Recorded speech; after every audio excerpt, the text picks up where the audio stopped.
Então, podemos começar, Simone. Então, boa tarde a todos. Hoje a gente tem o prazer de receber o Christian Berlink aqui. O Christian, ele possui graduação em Ciências Biológicas pela Universidade Federal de Santa Catarina, mestrado e doutorado em Ecologia pela UNB. Ele foi estagiário no Projeto Tamar, consultor no PNUD, e entre 2007 e 2008 ele foi analista geral de fiscalização ambiental do IBAMA. Depois ele passou para o ICMBio, onde ele foi chefe do Parque Nacional da Chapada Diamantina e coordenador de emergências ambientais e prevenção e combate a incêndio entre 2010 e 2020. Em 2020, ele removeu-se para o Centro Nacional de Pesquisa e Conservação de Mamíferos Carnívoros, do ICMBio, onde trabalha em ecologia do fogo e conservação de fauna. O Christian ele é fiscal ambiental especialista em queimas prescritas e manejo de fogo. E hoje a gente pediu para o Christian falar um pouco sobre esse projeto de controle de fogo que eles têm trabalhado e de forma bem sucedida, né? Então, Christian, mais uma vez eu queria te agradecer muito pela tua disponibilidade de estar aqui com a gente hoje. Bom, boa tarde. Obrigado pelas palavras, obrigado pelo convite. É um prazer estar aqui trocando uma ideia. Agora, cada vez mais trocando uma ideia com a academia. Antes era mais difícil para mim, porque eu estava muito voltado com a execução no campo, tinha pouco tempo para conseguir discutir as coisas, né? Eram sempre muito questões emergenciais, bate-pronto. E agora eu tenho conseguido estar mais tempo analisando dados e discutindo o que a gente tem encontrado. Christian, desculpa, está fazendo um barulho estranho, não sei se o microfone está raspando. Talvez estivesse raspando na blusa aqui, vou levantar, melhorou? Muito, obrigada. Tá, é que tem bastante gente aqui na minha casa, então eu acabo ficando com o microfone e fone de ouvido, que é mais fácil. Bom, então muito obrigado pelo convite, é um prazer estar aqui com vocês, discutindo. Adoro falar de fogo, é o que eu faço nos últimos 15 anos da minha vida, como trabalho e como hobby. Então, as coisas se misturaram bastante. E eu tive o prazer de trabalhar tanto no campo, nas ações de combate, né, em diversos deles, nas ações de prevenção e, ultimamente, em manejo, e agora muito fortemente em pesquisa. Então, eu consegui entender as várias dimensões do fogo. Bom, essa historinha, ou a forma como a gente vai discutir hoje essa questão do fogo, ela não aconteceu de uma hora para outra. É uma discussão bastante longa. No Brasil, ela vem desde 2008, só que ela começou a ser mais implementada após o novo Código Florestal, né, em 2012, que nos deu respaldo legal para a implementação, né? Lembrando que nós somos do Executivo, né? Então, a gente tem que ter um respaldo legal para que a gente possa implementar as ações de conservação sem que sejamos responsabilizados civilmente por algum problema que ocorra no meio do caminho. Então, depois do Código Florestal, isso acabou tomando um vulto maior e um pouquinho dos resultados do que a gente vai discutir hoje vem dessa caminhada. Eu comecei a trabalhar com fogo lá na Chapada Diamantina. No primeiro dia foi um fogo de quase 40 minutos, 30 minutos. Foi uma delícia, bater um abafador, um bomba costal, aquela festa com a brigada, todo mundo no mato. Uma semana depois foram 2, 3 horas. 2 semanas depois foram 5, 6 horas. Depois nós viramos à noite batendo fogo. Até que veio um fogo de 45 dias. Queimou, né, quase 70% do parque, né, 75 mil hectares, contando com o entorno. Então, isso me deixou bastante inquieto. Eu percebi que a gente ficava correndo atrás do rabo, né, que a gente já entrava numa luta perdida e que a gente precisava inverter isso. E a partir daí eu comecei a pesquisar como é que os outros países do mundo trabalhavam com essa questão do fogo e onde estavam tendo ações eficientes para depois a gente começar a implementar isso. E aí os resultados que vieram da Chapada Diamantina me levaram para Brasília a coordenação nacional. E depois da coordenação nacional, eu acabei trabalhando com fogo em alguns países do mundo, Austrália, África do Sul, Coreia, Portugal, Estados Unidos. E as nossas equipes foram para outros países ainda, e isso nos deu uma capacidade de implementação ou de conseguir dialogar como que se trabalhava isso em outros lugares e aquilo que poderia ser implementado no Brasil sem que a gente estivesse inventando a roda. E foi por isso que os resultados vieram com muita força, com muita veemência e bastante rápido. Tá? Então vamos lá conversar a historinha. Não sei como é que é a dinâmica, se vale a pena interferir na hora que eu estou falando ou depois, no final. Vocês fiquem à vontade aí para orientar. Eu acho que é melhor no final, porque senão Ok. então vai falando e depois o pessoal vai anotando as perguntas e no final a gente discute. Beleza. É bem bacana essa discussão dentro da proposta que vocês têm na disciplina do Antropoceno, porque é uma coisa que a gente discute bastante, né? As alterações que estão acontecendo hoje, como que isso reflete na conservação ambiental. Então, vamos lá. Hoje eu trabalho com Ecologia do Fogo e Conservação de Fauna, coordeno diversos projetos no país, né? E um mais forte deles, que veio mais à tona, né, que tem trazido mais resultados, é no Pantanal, né? Todo mundo ouviu falar, então alguns slides aqui vêm muito das ações e de como a gente está trabalhando isso, né, por aí. Bom, quem não conhece fogo, muito prazer. Christian, você não está compartilhando sua apresentação, não sei se você... Me perdoem, eu não tinha percebido isso, sigamos agora. Pronto. Foi? Foi. Então tá. Então, começando a nossa conversa, muito prazer, eu sou o fogo. Né? O que é o fogo? O fogo é uma reação química exotérmica com uma forte liberação de calor, né? Que é baseado numa fonte de ignição, numa energia de 350 graus, 300 graus para iniciar o fogo. Então, aquela história de que bituca de cigarro causa incêndio é mentira, bituca de cigarro é porcaria, né? Jogar bituca pela janela é porco, não incendiário. Assim como cacos de vidro e essas coisas todas. A gente precisa de uma fonte de calor para iniciar esse fogo em cima de 300 graus. Pelo menos 16 a 17% de oxigênio na atmosfera, né, como fator comburente. Hoje nós temos aí 21%, então mais do que o suficiente. E o material combustível, no nosso caso, que é a vegetação, que é aquilo que vai queimar. Desculpa, Christian, mas ainda está fazendo muito. Caramba, esse meu microfone aqui é péssimo. Melhorou? Vou ficar com ele na boca aqui, igual microfone de helicóptero. Eu acho que o problema talvez é quando você mexe a cabeça, eu acho que ele faz barulho. Então, acho que...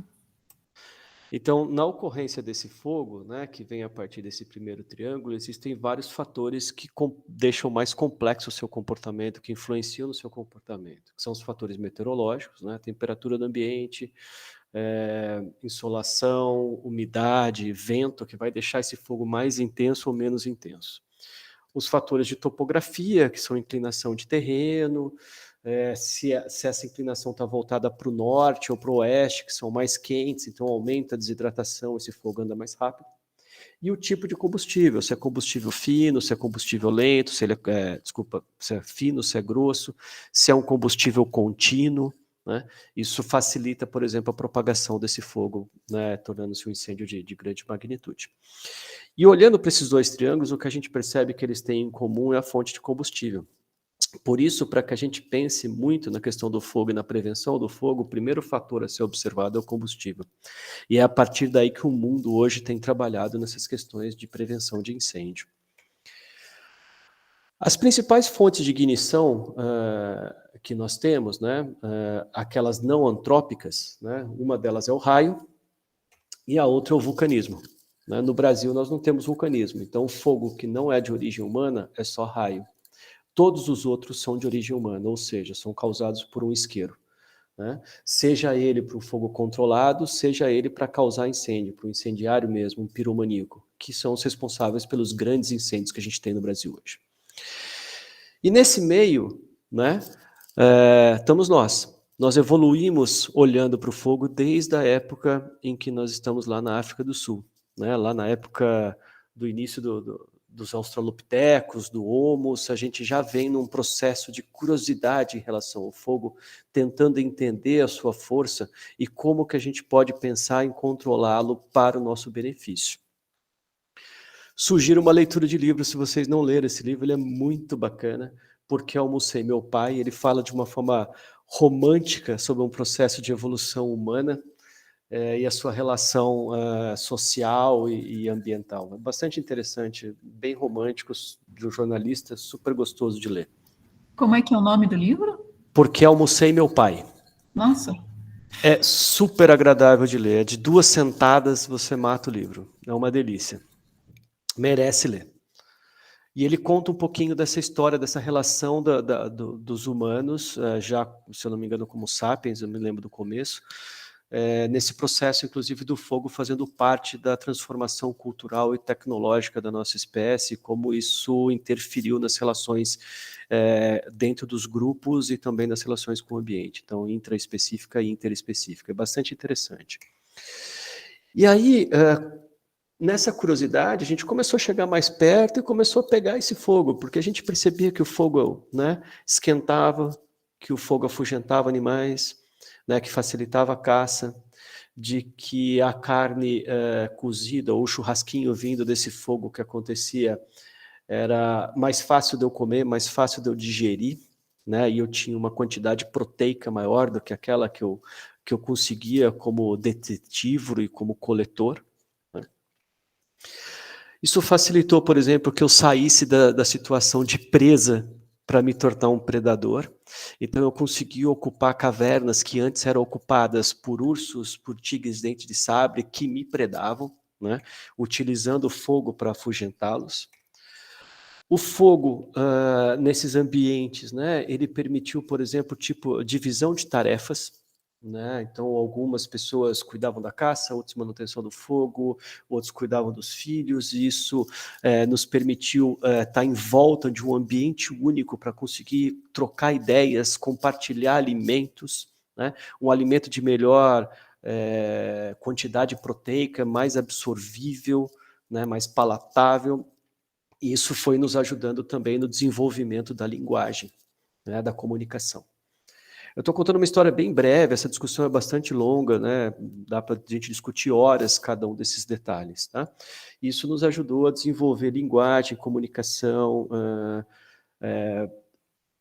a gente nos sentiu mais seguro, não tínhamos televisão, tínhamos bastante tempo sobrando, bastante comida sobrando, começamos um aumento populacional, e isso desencadeia e interfere, inclusive, no sedentarismo, agricultura e um monte de outras coisas para frente. Né?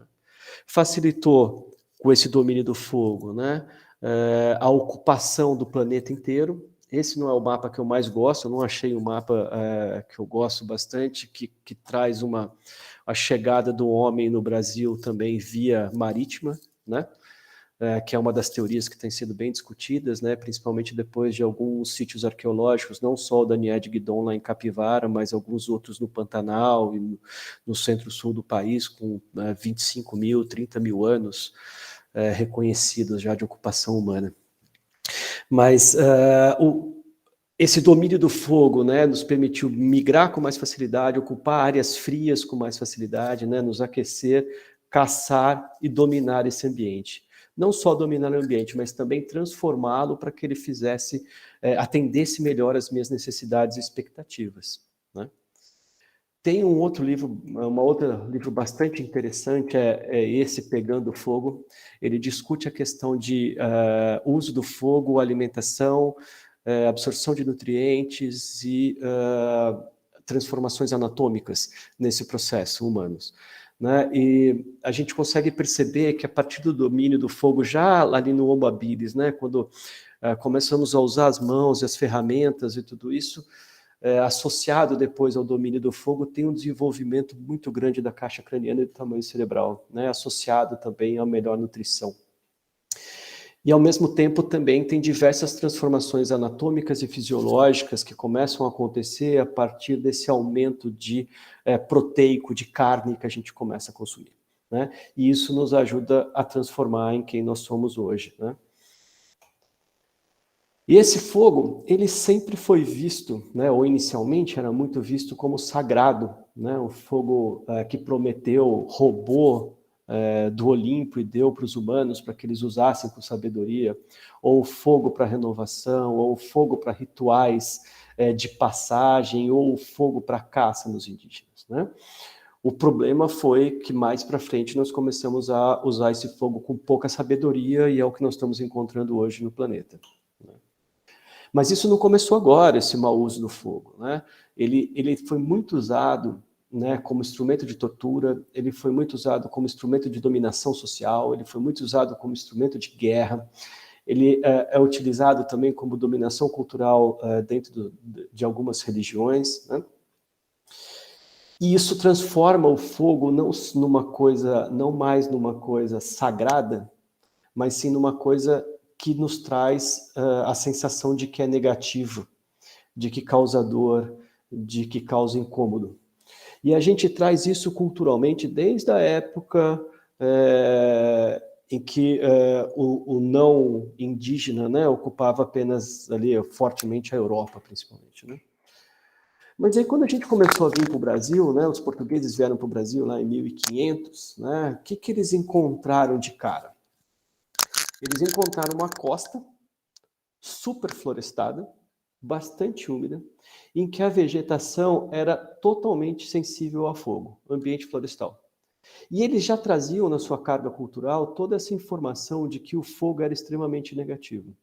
Então, quando eles chegam aqui e olham esse ambiente, isso reforça a questão de que o fogo é uma coisa ruim, né? Eu estou construindo uma ideia para chegar numa conclusão daqui a pouco. E aí, quando eles começam a ocupar o Brasil, a principal, né, uso que eles tinham dessa colônia era extração. Extração de pau-brasil e extração de outras madeiras importantes para a construção naval, principalmente, que era exportada para a Europa. E quando isso queimava, tinha um dano muito grande à economia brasileira. Então se criou legislações muito fortes, baseadas já em legislações portuguesas, as ordenações, impedindo e excluindo o uso do fogo para que não houvesse dano a essas chamadas agora madeiras de lei, que eram aquelas madeiras protegidas por lei porque tinham importância econômica no sistema. Ao mesmo tempo, né, toda a estrutura das cidades era mantida com lenha. E quanto mais se incendiava ao redor das cidades, maior era o gasto de energia e de recurso para trazer essa fonte para as cidades. Então, isso trouxe ainda mais legislações e normativas para se excluir o fogo do sistema. Então, vejam que a gente está sempre nessa perspectiva construindo uma história de que o fogo é ruim, de que ele tem que ser excluído do sistema, que ele não faz parte de um ambiente natural. E aí, depois de muito tempo, em 1963, é o primeiro grande incêndio que a gente tem registro no Brasil, aconteceu no Paraná, não sei se alguns de vocês já ouviram falar dessa história, mas vocês podem jogar no Oráculo, tem bastante informação disso, é o primeiro que tem. Chamou-se Paraná em Flagelos, né? Foram mais de 2 milhões de hectares queimados, muita gente morreu, mais de 100 pessoas morrendo, e algumas delas, inclusive, formando grandes grupos e valas coletivas, né? E nisso veio grandes apoios externos para o Brasil, principalmente dos Estados Unidos, para ajudar nesse combate e na formação do grupamento de bombeiros do Paraná em ações de combate. Então, nós começamos, nesse momento, com a visão de que o fogo era uma coisa negativa, né, por conta do nosso histórico, das experiências que a gente estava começando a ter, né, e formando uma estrutura de combate muito boa. Essa estrutura de combate brasileira iniciada aí é tão boa hoje, ninguém no mundo faz o que a gente faz para combater incêndio, né? Todos no mundo que vieram combater incêndio conosco no Brasil ficaram impressionados com as nossas equipes em campo e com a eficiência que elas têm. Então, nós temos uma eficiência muito grande em excluir fogo. Ninguém no mundo faz o que a gente faz, eles trabalham muito diferente do combate direto que a gente faz no Brasil.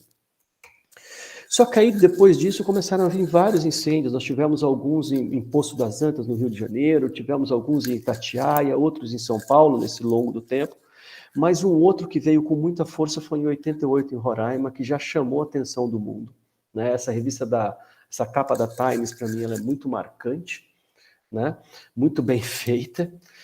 E já começava a relacionar essa questão da ocorrência do fogo com possíveis alterações climáticas globais que já estavam começando a ser discutidas nessa época, né? Isso, nós estamos falando da revista Times e do New York Times dos Estados Unidos, né?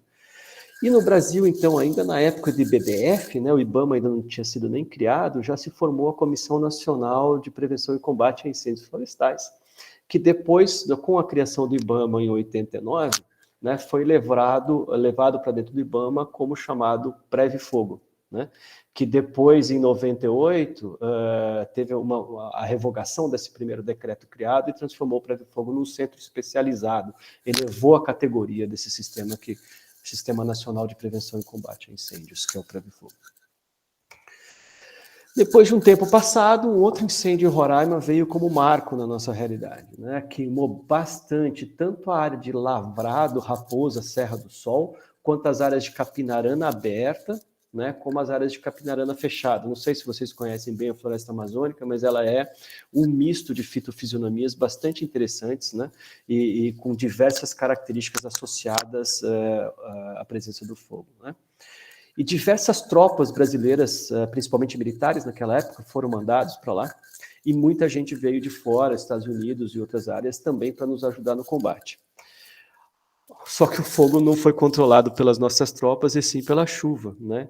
Dizem, né, alguns relatos de que 2 pajés caiapós foram chamados, porque ninguém conseguia controlar esse fogo, eles saíram, né, ficaram isolados numa floresta, fizeram a sua dança, os seus rituais, e a chuva veio logo na sequência. Então a gente não sabe ainda se isso veio por conta dos rituais mesmo, ou se isso foi porque já estava para entrar a chuva em Roraima ali no final de março, início de abril, né?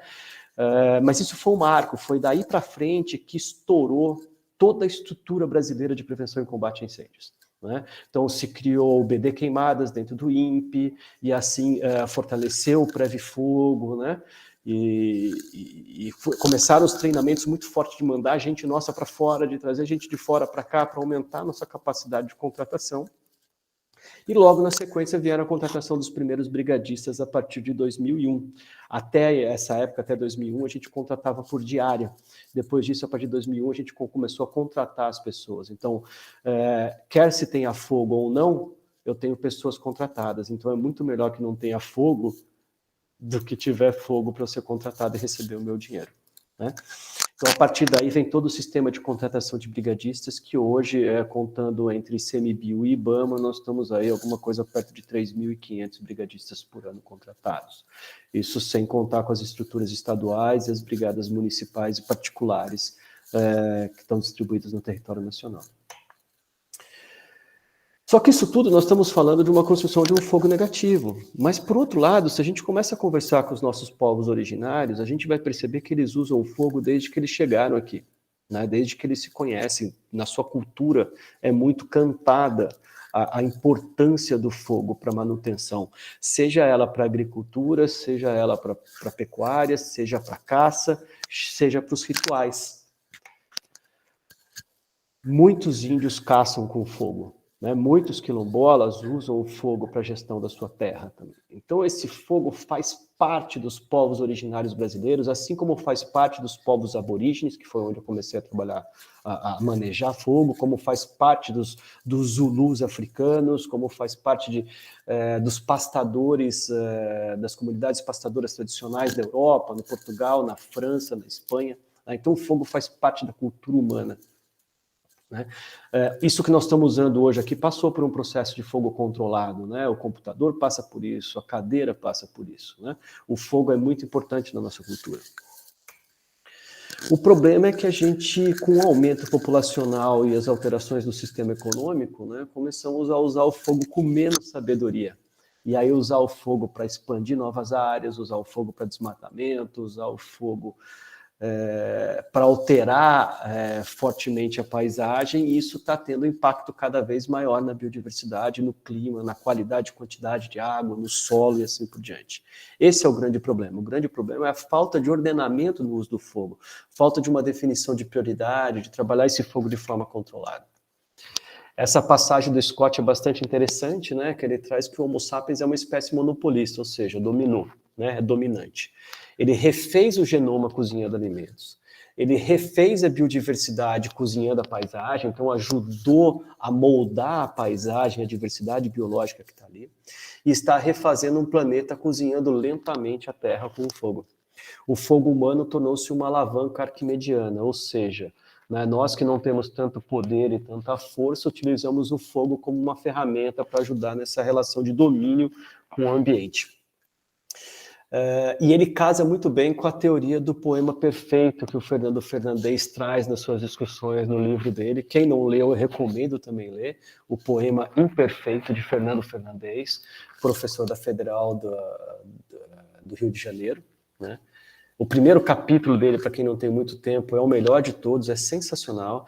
Ele discute essa questão do poema perfeito, que significa que o ambiente onde a gente cria as áreas protegidas, o ambiente que a gente enxerga, ele nunca foi transformado pelos humanos. Então a gente tem que manter os humanos fora desse processo, aumentando essa dicotomia entre humano e natureza, né?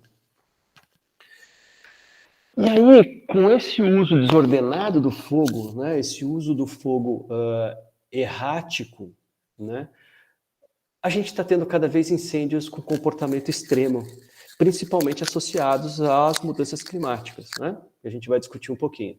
Então, essa foto da esquerda é o grande incêndio de Pedrógão Grande, em Portugal, 2017, onde morreram muitas pessoas, muitas. Vocês devem ter visto isso na televisão. Esse da direita é o de 2019, 2020, na Austrália também, que morreu bastante gente, uma grande quantidade de animais, uma área gigantesca foi queimada, com muitos danos econômicos, né, propriedades. E esse é um que ninguém falou. Na Sibéria, foram os maiores incêndios do mundo, da história do planeta. Já tem acontecido de 2, 3 anos para cá, na Sibéria, né, que está queimando áreas maiores do que todos os outros incêndios conhecidos somados por ano. Então, o que está acontecendo? Também estão começando a ocorrer não só incêndios de grande proporção, mas incêndio em áreas que antes não ocorriam. Mas o Brasil não está fora disso, né? Nós também no Brasil estamos com incêndios bastante grandes e complexos, nós temos observado isso desde 2016, mas o incêndio do Pantanal em 2020 foi aquele que realmente nos mostrou que a situação brasileira também está crítica, como está em outros lugares, que não estava muito claro até então para todos, nem para todos os pesquisadores, né? Muita gente contestava essas alterações climáticas. Ainda contestam, né? Então, se a gente olhar o Pantanal, nós vamos perceber que no Pantanal pega fogo todos os meses do ano, né? Nos meses chuvosos, entre novembro e dezembro, se a gente for olhar bem, o tamanho das áreas queimadas sempre é pequena, né?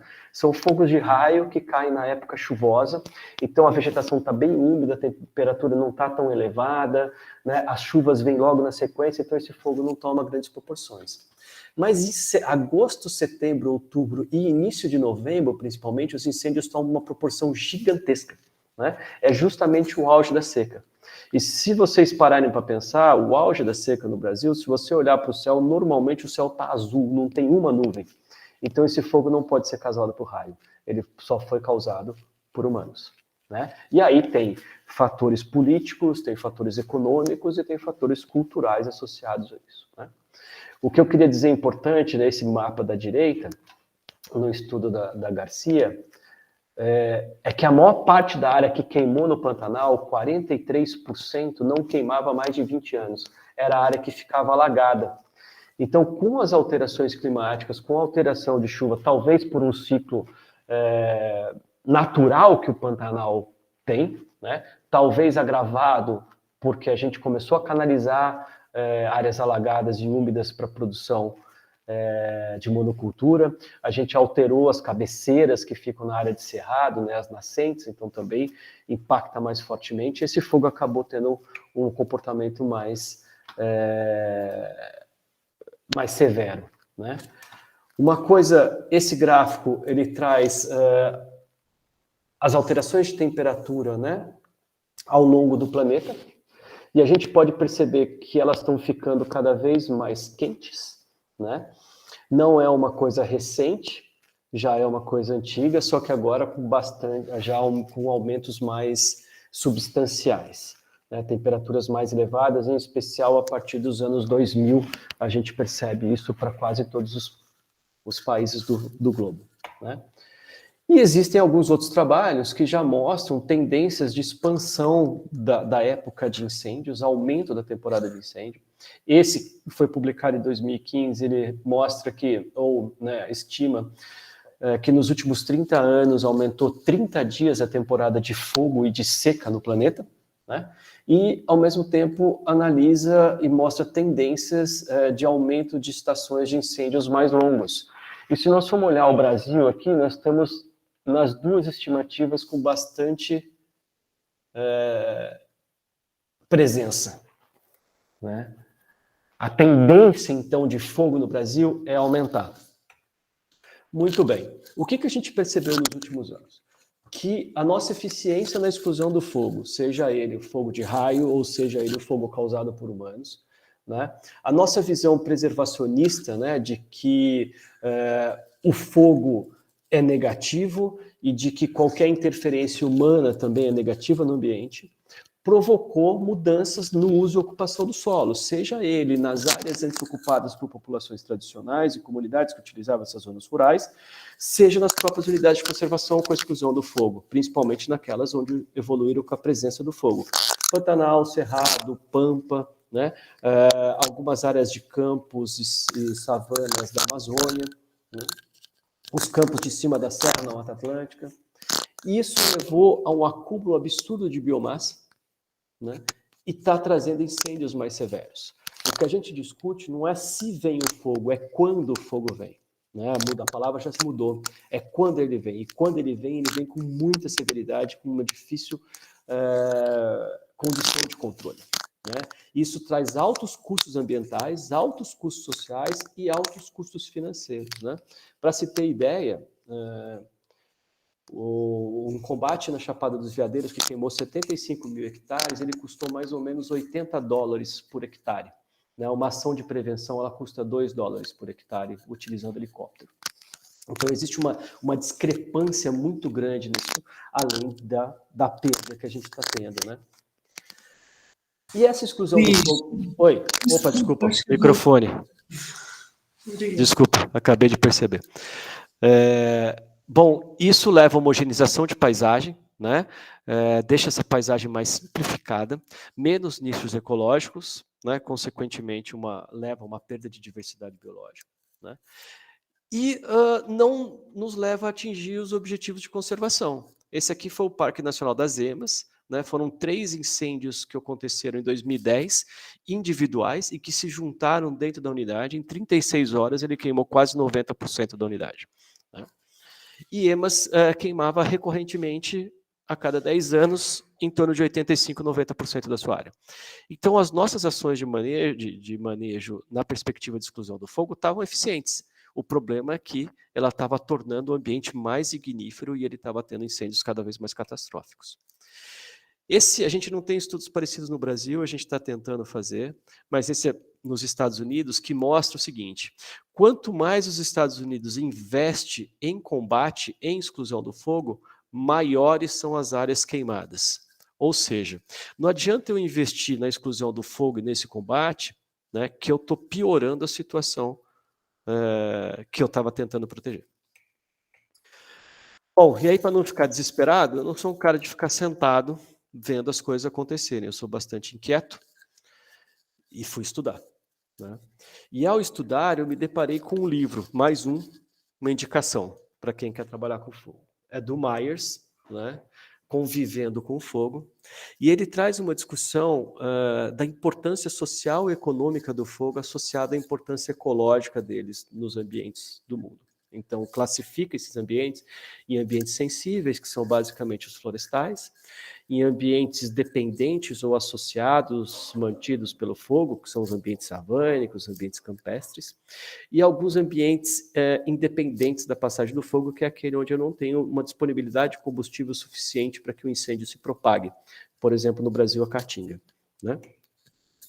E aí ele propõe que o manejo que a gente fazia historicamente, né, confecção de acero, sensibilização ambiental, aquelas coisas todas, combate, ele se torne apenas uma parte de um triângulo equilátero que precisa considerar e ter o mesmo peso para as necessidades sociais e econômicas do fogo, que sejam todos eles pautados por decisões, né, ou as decisões sejam pautadas por conhecimentos de ecologia do fogo, né, por conhecimentos acadêmicos, que sustente a tomada de decisão e que equilibre essas questões de conservação ambiental e sustentabilidade econômica.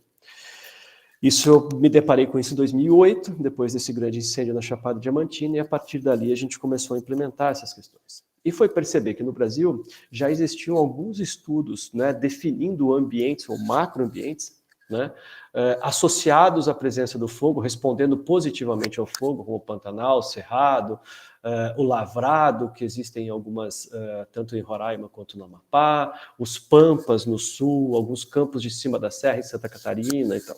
Todos eles responderam positivamente ao fogo. Em contrapartida, temos a Amazônia e a Mata Atlântica como sensíveis e a Caatinga, como eu disse antes, independente da passagem do fogo, né? Mas, se quiser, a gente discute a questão da Caatinga depois. E o grande problema que a gente encontra nessa relação com o fogo e na alteração da ocorrência desse fogo é uma mudança no regime que esse fogo tem, né? O fogo antes, né, acontecia por raio, então ele acontecia na época da transição da seca para chuvosa, da chuvosa para seca, né? E hoje ele acontece no auge da seca, final do inverno, início da primavera, quando a maior parte das espécies, tanto animais quanto vegetais, estão em alguma fase reprodutiva, né? Então o impacto é muito danoso. Ele acaba tomando grandes proporções e queimando, homogeneizando uma área de ocupação, uma área de vida dessas espécies, né? Ao mesmo tempo ele volta muito rápido, então ele altera o ambiente muito rápido, né? E esse regime alterado, ele nos leva a entender os efeitos que esse fogo tem no ambiente, e os efeitos desse fogo nos levam ao que a gente chama de severidade, né? E é importante a gente saber que as espécies, elas são adaptadas não ao fogo. O fogo queima, o fogo mata, mas eles são adaptadas ao regime do fogo, e a partir daí elas respondem negativamente ou positivamente a isso. Por exemplo, em ambientes abertos, savânicos e campestres, quando a gente exclui o fogo, eu tenho uma tendência a perder diversidade biológica e aumentar a biomassa aérea, principalmente de lenhosos, né? Quando eu tenho um regime dentro daquilo que é normal para aquele tipo de ambiente, que a gente considera entre 3 e 6 anos, eu tenho uma alta diversidade biológica associando lenhosas e herbáceas e campestres, e capins, gramíneos, né? Com uma grande quantidade de biomassa aérea, ou uma quantidade de biomassa aérea dentro do esperado, né? Quando tem muita frequência de fogo, a tendência é que sumam as lenhosas, então eu perca a diversidade de lenhosas e também perca o acúmulo ou a fixação de carbono nessa parte aérea, né? Quando eu olho no ambiente florestal, a situação é o contrário. Sem fogo eu tenho um ambiente saudável. Quando eu começo a entrar com fogo, eu perco diversidade biológica e perco biomassa. Ou seja, eu emito carbono e outros gases que vão aumentar o efeito das alterações climáticas, né? Então, voltando para o nível individual, né, as espécies nesses ambientes que evoluíram com a presença do fogo também trouxeram ou desenvolveram adaptações para responder a essa passagem, como cascas, né, o suber bem grosso, que protege a parte interna, né, da variação de temperatura externa. Cadê meu mouse? Eu perdi meu mouse. Aqui, achei. Além dessa casca também facilitar com que as labaredas corram pelo meio dela, né, e não queimem a casca, né, diminuindo a temperatura interna. Frutos, né, mais úmidos e uma grande quantidade de reserva subterrânea, né, para armazenar energia, que apresentem também várias gemas para facilitar a rebrota quando a parte aérea é queimada, né? E algumas plantas realmente respondem positivamente à passagem do fogo, né? Elas aumentam a sua taxa de floração. Algumas delas, inclusive, têm sido descritas como dependentes do fogo, como é o caso do Bubostyris paradoxa, né? A Fidelis, a Alessandra Fidelis publicou isso alguns anos atrás, né? O Abel, na Bahia, descreveu a velósia que tem na região da Chapada Diamantina como piranta, né? Já respondendo à passagem do fogo. E a gente percebe também que diversas espécies do cerrado, né, elas apresentam gemas com poder de rebrota logo após a passagem do fogo, né? Então, como uma adaptação, né, respondendo à passagem do fogo, respondendo a um possível dano da parte aérea, ou um consumo da parte aérea dessa vegetação. Quando a gente olha um fogo precoce, que é aquele no final da estação úmida, com aquele no auge da estação úmida, a gente percebe uma diferença muito grande no consumo e na forma como a paisagem fica, né? Então, o fogo ele é muito mais intenso na época seca e consome muito mais a parte superficial. Isso está geralmente associado à vegetação lenhosa e não à vegetação campestre. A vegetação campestre é consumida nos dois, principalmente a morta, e aí no incêndio acaba consumindo também muito da vegetação lenhosa, emitindo isso tudo para a atmosfera e dificultando a recuperação disso, né? A recuperação do carbono e dos outros gases emitidos nas lenhosas, ele é muito lento, né? Ela demora para crescer, demora para reabsorver, e elas continuam mortas, né, se decompondo e emitindo gases durante muitos anos. No caso dos capins, né, em torno de 1 ano após a primeira chuva, eles já estão com 80%, 70%, 80% da biomassa que eles tinham pré-fogo. Então, em 1 ano e meio, eles acabam recuperando praticamente todo aquele carbono e aqueles outros gases que foram emitidos para a atmosfera. Pensando na fauna, né? Os efeitos, a gente chama de efeito direto, que são aqueles de curto prazo, intoxicação, queimadura, morte pela passagem do fogo. Um outro que a gente chama de efeitos indiretos, que são os de médio e longo prazo, que são aqueles causados pela alteração do ambiente, então redução de refúgios, redução de disponibilidade de alimento ou aumento dessa disponibilidade de alimento, né? Dificuldade de regulação térmica, por exemplo, no caso de tamanduás-bandeiras e outros xenartas, né? E normalmente desses incêndios, como esse caso do Pantanal, aconteceu justamente na época em que vários desses indivíduos estavam com filhotes, né? E tem um efeito chamado evolutivo ou de pirocognição, que ele é de longo prazo, né? Existe uma diferença aí no evolutivo, ele tem ali o caráter genético, né? E o da pirocognição tem a ver com passagem de aprendizado, seria uma coisa quase epigenética, né? Que no Brasil nós temos poucos animais descritos ou que estão sendo analisados, a gente está interpretando ainda muita informação. Mas para ambientes da África, por exemplo, já tem algumas espécies já sendo classificadas já com efeitos evolutivos do fogo. Então, o que a gente percebe no Brasil é que as espécies nesses ambientes campestres e savânicos, elas conseguem perceber o fogo e elas criam estratégias, seja para cavar buracos e se esconder nesses buracos, né, em tocas nas partes mais altas das árvores, porque o fogo é principalmente superficial. Algumas espécies sentam na água, outras sobem para essa parte mais alta e esperam o fogo passar, outras fogem.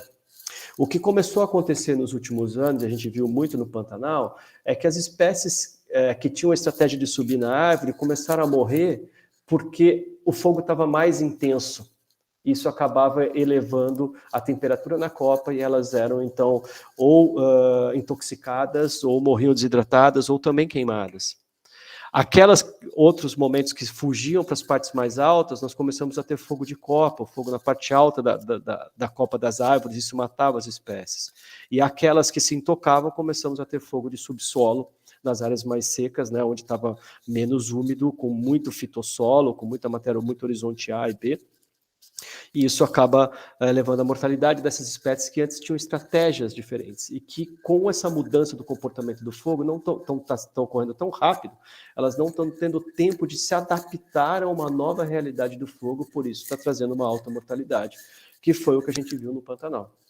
Então, quando a gente tinha normalmente no Brasil um fogo de superfície, né, que é esse que a gente está acostumado a ver, que corre na parte superficial, a gente começou a ver o fogo de subsolo, né, o fogo de superfície entra na parte orgânica do solo e queima por baixo. É um dos mais severos que tem, porque ele queima as raízes, ele mata mesmo a planta, não só queima a parte aérea, mas ele queima também a parte subterrânea. Então, ele mata os indivíduos, ele esteriliza o solo, ele calcina esse solo, né, dificultando ainda mais uma regeneração da área e uma reocupação dela, né? Então, nós vimos muito isso no Pantanal, o fogo correndo por baixo da terra, a gente não enxergava o fogo em cima, mas sim ele caminhava por baixo. A gente tem que cavar para poder eliminar a continuidade do combustível para esse fogo não passar, e muitas vezes a gente encharca a área, liga ele num curicho, num rio, para encher d'água. Mas a gente também viu fogo de copa, que é extremamente raro no Brasil. Eu só vi 2 vezes, uma no Pantanal e uma no Parque Nacional dos Campos Ferruginosos, no Pará, numa área de mata seca também, e isso tudo nos últimos 5 anos, que é um fogo bastante intenso, de difícil controle, né, que sobe para a copa e caminha pela copa das árvores. E é muito complicado para a gente trabalhar, porque se a gente entra na área para trabalhar a parte superficial, ele nos cobre e vem por baixo, que é o fogo que tem nos Estados Unidos, por exemplo, que mata uma grande quantidade de brigadistas e bombeiros lá. A gente foi analisar um pouquinho essa questão, né? Tudo muito novo no Brasil ainda, principalmente essa parte de fauna, e a gente percebeu que no fogo do Pantanal, indiretamente, né, por causa de alteração ambiental, a gente teve um impacto de pelo menos 72 milhões de vertebrados e pelo menos 4,5 bilhões de invertebrados. Mas é um número bastante estimado, porque esse cálculo foi feito, por exemplo, de vertebrados, em cima de 25 populações, em cima de 25 espécies que a gente tinha informação de densidade populacional. Né? Para se ter uma ideia, só de mamíferos que o Cerrado, que o Senap, né, que é a área que eu trabalho dentro do ICMBio, tem de responsabilidade, o Pantanal são 75 espécies. Então, esse número está muito, muito, muito subestimado. Né? Se você pegar os cálculos feitos na Austrália, para o incêndio de 2019 e 2020, eles vão chegar a 15 mil vertebrados por quilômetro quadrado, e nós chegamos a 1.800. Então, esse número realmente está bem subestimado, mas já é um primeiro dado para a gente começar a analisar.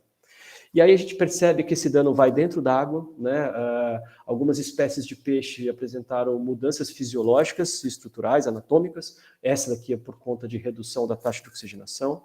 Outros peixes tiveram problema com a alimentação, porque a alimentação vem de fora para muitas espécies, pacus, pintados, né?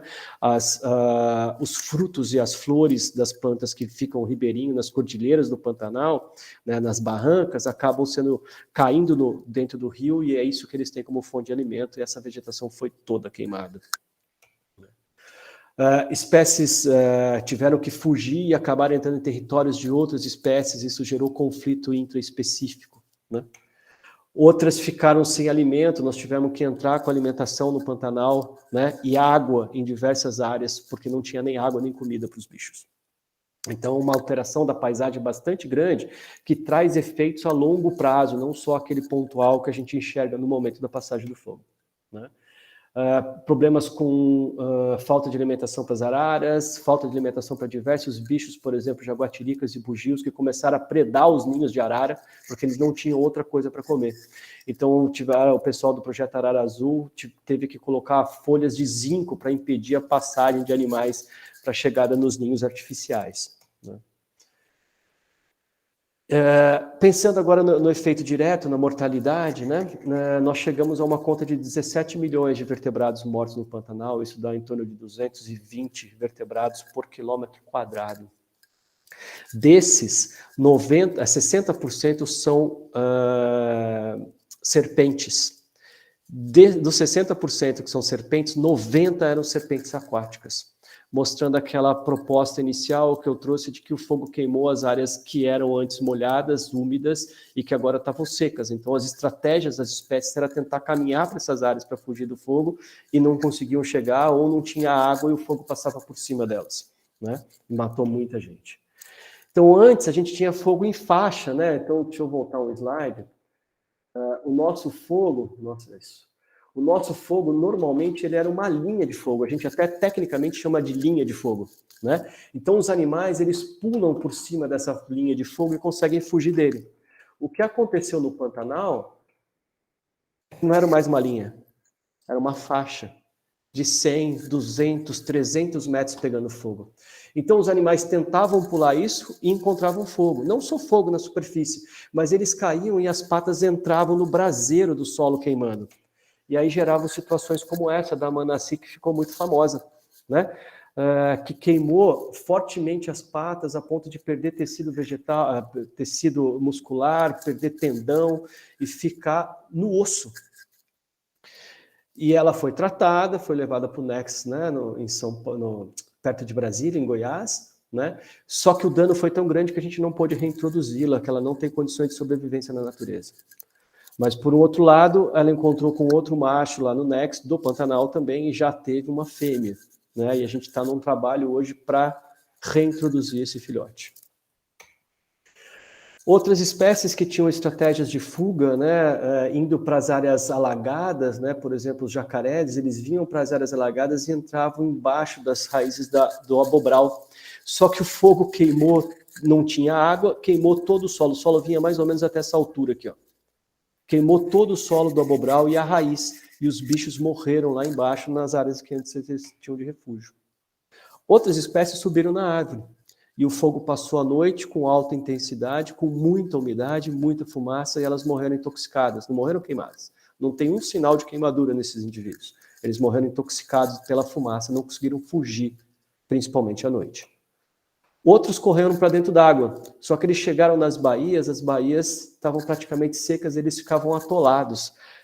Tem cenas, né, algumas fotos, eu não lembro onde eu guardei essa foto, mas do animal atolado, o fogo passou por cima dele, né?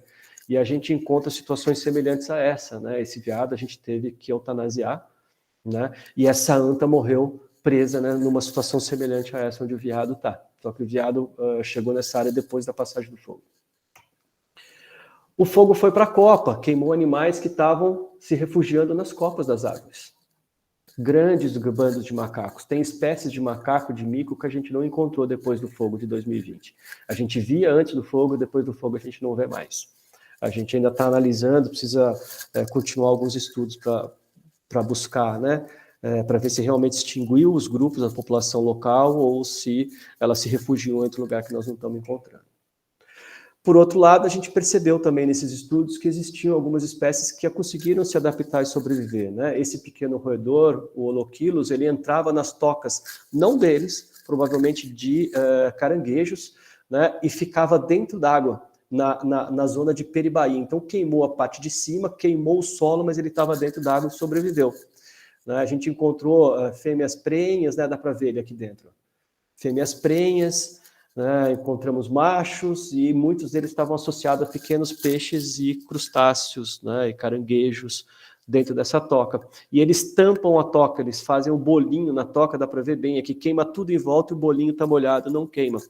E protege a entrada da toca, por exemplo, de entrada de fumaça e de outros predadores. Então esses animais conseguiram ter uma estratégia de sobreviver. Nós vamos fazer algumas análises na Estação Ecológica de Itaiamã, ao norte, e a gente percebeu, né, utilizando DNA ambiental, coleta, nesse caso, por água, e depois também por câmeras TRAP, né, nós achamos 37 espécies em 90 dias, né, mais do que os dados levantados pré-fogo em 2013 pelo Lázaro, 14 espécies a mais. Algumas dessas espécies estão associadas a ambientes abertos e secos, né? Que chegaram de fora para dentro da unidade. Então, mostra que naquele momento o ambiente estava bem seco e o fogo abriu passagem para que essas espécies chegassem, né? E, por outro lado, facilitou também o encontro de outras espécies que eram mais raras, né? Então, a gente aumentou a lista de espécies em 14, de mamíferos de médio e grande porte, em 14 espécies para a Estação Ecológica de Itaiamã, e percebeu que não houve perda de indivíduos. Né? Não estou nem discutindo a chegada de indivíduos novos, tá? Estou discutindo só o que a gente encontrava antes. Não teve perda de diversidade biológica para essas espécies analisadas, né? Os mamíferos de médio e grande porte. Só que apesar da gente não ter perda de diversidade biológica nessas áreas por conta do incêndio, a gente teve uma redução da abundância. Então as populações diminuíram. E é aí que vem a questão do regime do fogo. Se eu tiver um outro fogo de mesmas proporções, essa população diminui ainda mais. E aí eu começo a eliminar indivíduos do sistema, começa então a ter extinções locais, né? E é interessante a discussão, porque nós ficamos 90 dias no campo trabalhando, e mesmo assim a curva de rarefação, né, aquela curva que mostra a relação do meu esforço com a quantidade de espécies que eu estou encontrando, ela mostra que se eu continuar me esforçando, ela não se equilibra, né? Ela mostra que se eu continuar indo para campo, eu ainda vou achar outras espécies. Então a gente percebe que o fogo, ele sim teve um dano muito grande na redução das populações, né? Mas o efeito dele não foi o imaginado, né, de levar a uma perda de diversidade biológica, em especial para esses mamíferos terrestres de médio e grande porte, né?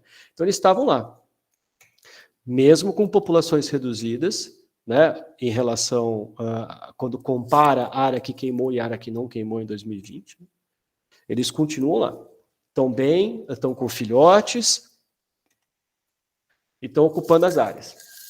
Só que aí, como chegaram espécies novas, a gente está querendo entender quais eram as funções ecológicas que são desempenhadas antes do fogo, né? E quais as espécies que ocupam essas funções ecológicas, como que essas funções ecológicas estão relacionadas com as estratégias de sobrevivência e fuga do fogo, né?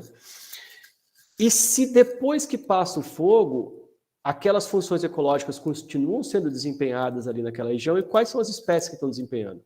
Porque uma das grandes discussões que se tem e que se fala muito, e no Brasil isso se fala demais, a gente precisa consubstanciar isso com dados agora, é que o fogo aumenta a diversidade biológica.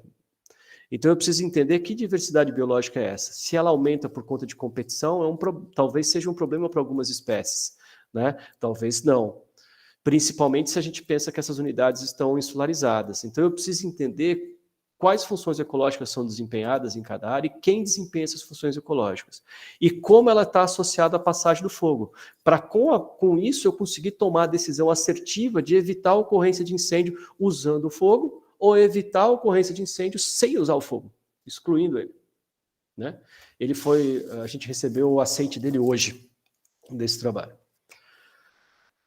Bom, e aí a gente caminha um pouquinho para dentro das histórias do manejo integrado do fogo. Então, todo manejo é uma decisão. Ele tem que seguir um objetivo. Se eu excluo o fogo, aquelas espécies que são adaptadas ao fogo têm um dano negativo, né? Elas perdem. Ao mesmo tempo, se eu uso fogo, talvez eu perca aquelas que são mais sensíveis à passagem. Então, é uma decisão de manejo. Sempre vai ter gente que vai ganhar ou sempre vai perder. Então, a gente tem que ter objetivos claros para cada área, né?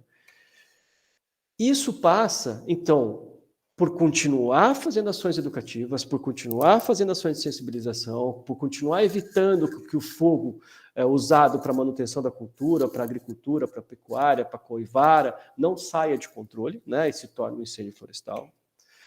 A gente continua confeccionando acero em diversas áreas, acero mecânico, acero manual, acero com fogo.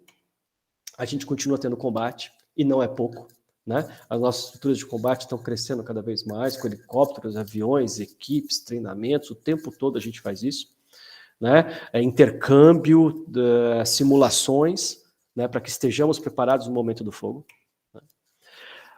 O nosso planejamento, nessas unidades que tem fogo recorrente, a gestão do fogo, eu tenho uma tendência a ser freiriano, né? Então a gestão do fogo para mim se tornou um tema gerador que se associa com diversos outros temas da gestão ambiental para que a gente possa tomar a decisão, como que isso interfere no fogo e como que o fogo interfere nisso. Então, por exemplo, eu preciso fazer uma ação de fiscalização, eu não vou fazer isso na seca, porque essa pessoa tem uma chance muito grande de me retaliar com incêndio. Então eu tenho que pensar em como que eu vou trabalhar essa questão da ação fiscalizatória, para que eu não tenha uma retaliação, para que eu não gere mais um inimigo, e sim eu trago ele para o meu lado, para o lado da conservação. E a gente, então, avalia a realidade em cima de todos os processos de gestão de uma área protegida, né? Planeja, né? Define os objetivos, a metodologia, os locais de se trabalhar, o que a gente vai trabalhar, implementamos em campo e a gente monitora isso, via satélite, via as nossas equipes, via as equipes de pesquisadores, né? Depois a gente avalia, planeja, implementa, monitora, avalia, implementa, monitora, e assim nós vamos dentro de um manejo adaptativo de tomada de decisão. Levando sempre em consideração as necessidades das populações que moram dentro das suas áreas protegidas. 90 e tantos % das nossas unidades de conservação federais tem gente morando dentro que a gente tem uma dificuldade muito grande de desapropriar, né? E elas usam o fogo para floração e frutificação de diversas espécies, usam o fogo para melhoria de pasto, para herbívoros, por exemplo, para melhorar a caça, para coleta de capim-dourado, o capim-dourado no jalapão, ele responde positivamente à passagem do fogo, né? Para plantio em áreas úmidas, para manifestações religiosas, né? E em cima disso a gente desenha mapas mentais e mapas de uso do fogo para ordenar o uso do fogo com essas comunidades. E aonde a gente tem feito isso, a taxa de incêndio reduz a quase zero. Então, aonde eu tinha muitos incêndios de origem litigiosa, ele tende a cair muito. A gente só não conseguiu atender ainda os caçadores ilegais. Isso é mais complicado, né? E aí, para a tomada de decisão de uso do fogo, a gente leva em consideração, por exemplo, um pouco da teoria de biogeografia de ilhas, né? Vamos pensar aqui no Parque Nacional de Brasília, que é Brasília, né? Ele está todo rodeado por área, por residências, sítios e chacras, e está perdendo totalmente a conectividade, por exemplo, com unidades de conservação do Distrito Federal, como Águas Emendadas, chegando até o Parque Nacional da Chapada dos Veadeiros, né? Então ele está ficando insularizado, assim como muitas das nossas unidades de conservação do Sudeste e do Centro-Oeste, né? E também já agora acontecendo cada vez mais na Amazônia. Então, se eu tenho um incêndio de grande proporção aqui dentro, que eu tenho uma extinção local, eu já não tenho mais como ter uma colonização exógena, né? Então, eu tenho que ter dentro desse ambiente condições que suportem uma diversidade biológica grande, porque eu já não vou ter mais um entorno para poder me suprir isso. Ao mesmo tempo, a gente se pauta dentro de uma discussão do distúrbio intermediário, né? Onde, se eu excluo o distúrbio, eu levo para uma homogeneização da paisagem. Por exemplo, uma perda de ambientes abertos campestres para o lado florestal. Se eu tenho um distúrbio muito acentuado, eu levo também para a homogeneização para o outro lado, né, para a abertura total das áreas. E eu perco os estágios sucessionais nesse meio de caminho, que traz uma grande diversidade biológica. Então, o que a gente tem trabalhado é como que a gente pode pensar em ter ambientes abertos, ambientes em diversos estágios sucessionais e ambientes fechados dentro da mesma área, para com isso aumentar a quantidade de nichos e, consequentemente, de diversidade biológica. Né? Então, para a gente começar a visualizar, né? Isso aqui, a gente pensa em dois tipos de mosaico, um fino nível de solo, um mosaico já maior, pensando em talhões, em áreas grandes. Então, quando a gente olha, né, localmente, a gente percebe que um incêndio deixa o ambiente muito mais aberto, muito mais homogeneizado do que uma queima prescrita nossa, que queima só as palhadas. Isso aqui é 15 dias depois do incêndio, esse é o dia seguinte de uma queima prescrita nossa. Então, o que estava verde continuou lá. Né, o que estava seco, sim, foi queimado. Então, eu tenho áreas mais cegadas e tenho áreas mais abertas. O comportamento do fogo acaba sendo distinto em cada uma delas. E o mosaico grosso, pensando em paisagem, pensando em grandes áreas, essa é o Parque Nacional das Emas em 2010, né, 36 horas depois do que começou o incêndio, queimou 90% dele, ou seja, 100 mil hectares, 98%, 100 mil hectares. Hoje, só manejando fogo de raio, eu tenho uma situação desse tipo. Eu deixo o raio cair, manejo ela dentro dos meus talhões, onde eu faço os aceros em emas. E esse ano nós começamos a introduzir algumas queimas prescritas, porque um raio só queima áreas muito grandes. Então eu tenho que começar a dividir um pouco essas áreas. Né? Aqui é a Serra Geral do Tocantins, no Jalapão. Né? Nós vamos ver um mapa mais para frente. Quando nós começamos o trabalho, ela tem 700 mil hectares, tá? Quando nós começamos o trabalho, os eventos de fogo tinham entre 80 e 100 mil hectares, um único evento. Né? Hoje, a gente já tem áreas queimadas ao longo do ano inteiro. Né? Isso dá um processo sucessional muito grande dentro da unidade. E aí eu tenho áreas de vegetação sensível, intermeada por áreas de vegetação que são de transição entre áreas abertas e sensíveis e vegetação de área favorecida pela passagem do fogo aberta, né? Coisa que a gente não tinha antes. Antes, na unidade, não tinha nenhuma área que não queimava menos de 3 anos. Hoje, a gente já está chegando a áreas que não queimam há 5, 6 anos. Né? Então, os nossos objetivos principais foram conservação da sociobiodiversidade, a parte cultural, a parte biológica, reduzir incêndio, proteger vegetação sensível, espécies sensíveis, né, pensar numa heterogeneidade paisagem, as nossas unidades estavam ficando completamente homogêneas, né, normalizar o uso do fogo e com isso reduzir conflito, alterar o regime do fogo para não acontecer no auge da seca, e sim quando eu tenho fogo de origem de raio, né? Reduzir a emissão de gás de efeito estufa, uma vez que eu não deixo isso entrar para as áreas lenhosas, nem entrar no solo orgânico. Reduzir custo financeiro, investir mais em monitoramento, pesquisa, avaliação e ações de prevenção. A nossa preocupação é a integridade ecológica. Então, a gente quer que todos os componentes do ecossistema estejam funcionando bem o tempo todo e que não tenham interferências negativas muito fortes. Né? Então, alguns exemplos práticos. A gente usa o fogo, né, queimas prescritas, para recuperação de área degradada. Esse aqui é o Parque Nacional da Lagoa dos Peixes, no Rio Grande do Sul. Depois que a gente vendeu, né, e tirou os pinos, né, o banco de sementes era tão forte que veio um mar de pinos. Então a gente passou um rolo-faca, depois nós fizemos um fogo a 350 graus de temperatura com 5 minutos de residência, ou seja, ficando 5 minutos em cada área. Então a gente consumiu, matou as sementes, matou os juvenis, né? Um ano depois, eu tinha apenas um juvenil crescendo por hectare, então foi arrancado manualmente. O resto tudo vinha num processo de regeneração natural, né, vindo da restinga do entorno, né, trazida por aves, por exemplo. Nós temos uma lagoa grande aqui dentro, né, que as aves andam, né, da parte marinha para a parte lacustre. Né, e isso aqui é a área 1 ano e meio depois das queimas. Né, já com uma ocupação de espécies nativas acontecendo naturalmente, sem introdução em plantio, nem chuva de sementes, nada disso. Chapada dos Veadeiros, né, aqui na parte central do parque é onde tem o Rio Negro, onde é a área de ocorrência, uma das 3 áreas de ocorrência do pato mergulhão, né, Serra Geral do Tocantins, Veadeiros e Canastra. Então o fogo vinha de fora e ia ocupando e comendo a floresta toda. Nós começamos a trabalhar um fogo na borda da floresta, trabalhando fogo na borda da floresta, abrindo as áreas e permitindo com que as plântulas tivessem condições de crescer fora do abafamento do capim. E a gente está recuperando essas áreas florestadas. Então esse é um fogo que a gente fez bem na borda da floresta. Né? Aqui está o dia seguinte, você vê que a mata ciliária de galeria não foi atingida pelo fogo, apenas a área de pasto, de capim. Né? E foi uma das poucas áreas que sobreviveu ao incêndio de 2017. Né? Tudo que não foi manejado, aqui é um acero, e aqui foi a área de queima prescrita. Essa mata que nós estamos olhando aqui, ela está aqui. Né? O resto, em volta dela, todo queimou. O incêndio de 2017, isso. Aqui a gente vê uma vereda manejada em Serra Geral do Tocantins, né?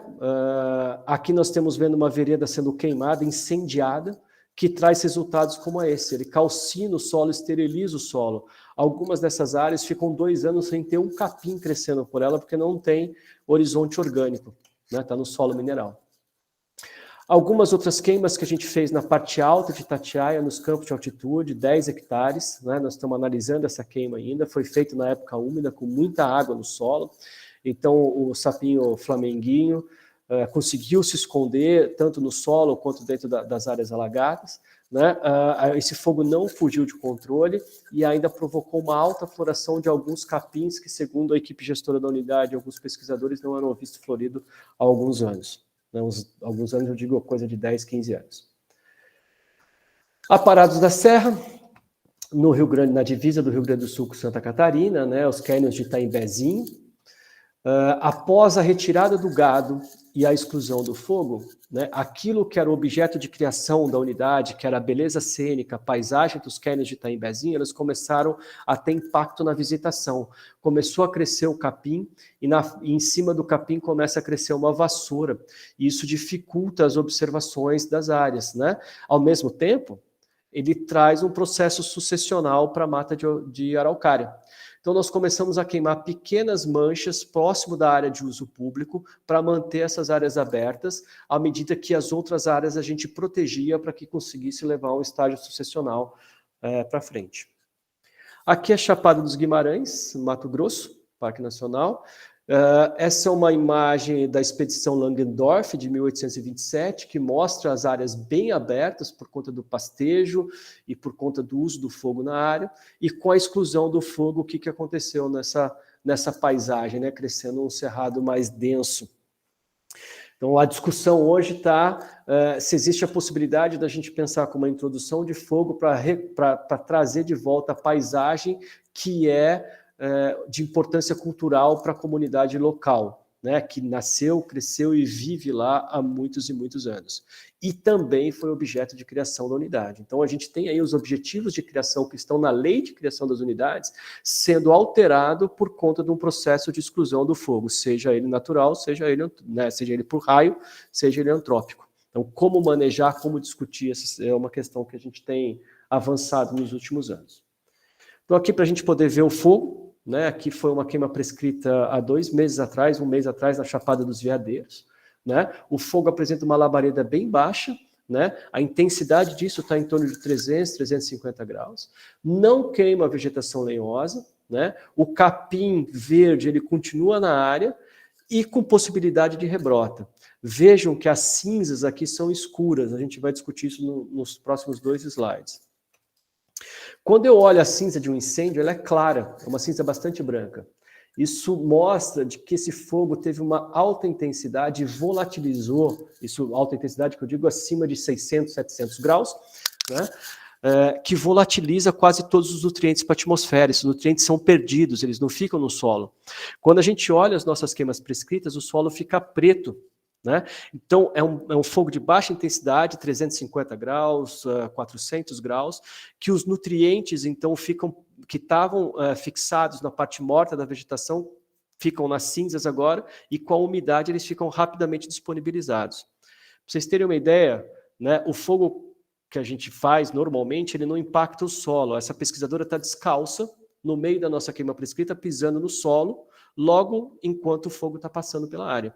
Então é um fogo realmente de baixa intensidade. Esse é um fogo de incêndio. Isso é no Parque Nacional da Serra do Cipó, em 2008 ou 2009. Olha a altura das labaredas chegando a 5, 6 metros de altura. Essa é uma queima prescrita nossa no Parque Estadual da Serra do Intendente, né, em Minas Gerais também. Né? As labaredas são bem mais baixas, bem menos intensas, né? Trazendo resultados diferentes. Caminhando para o final.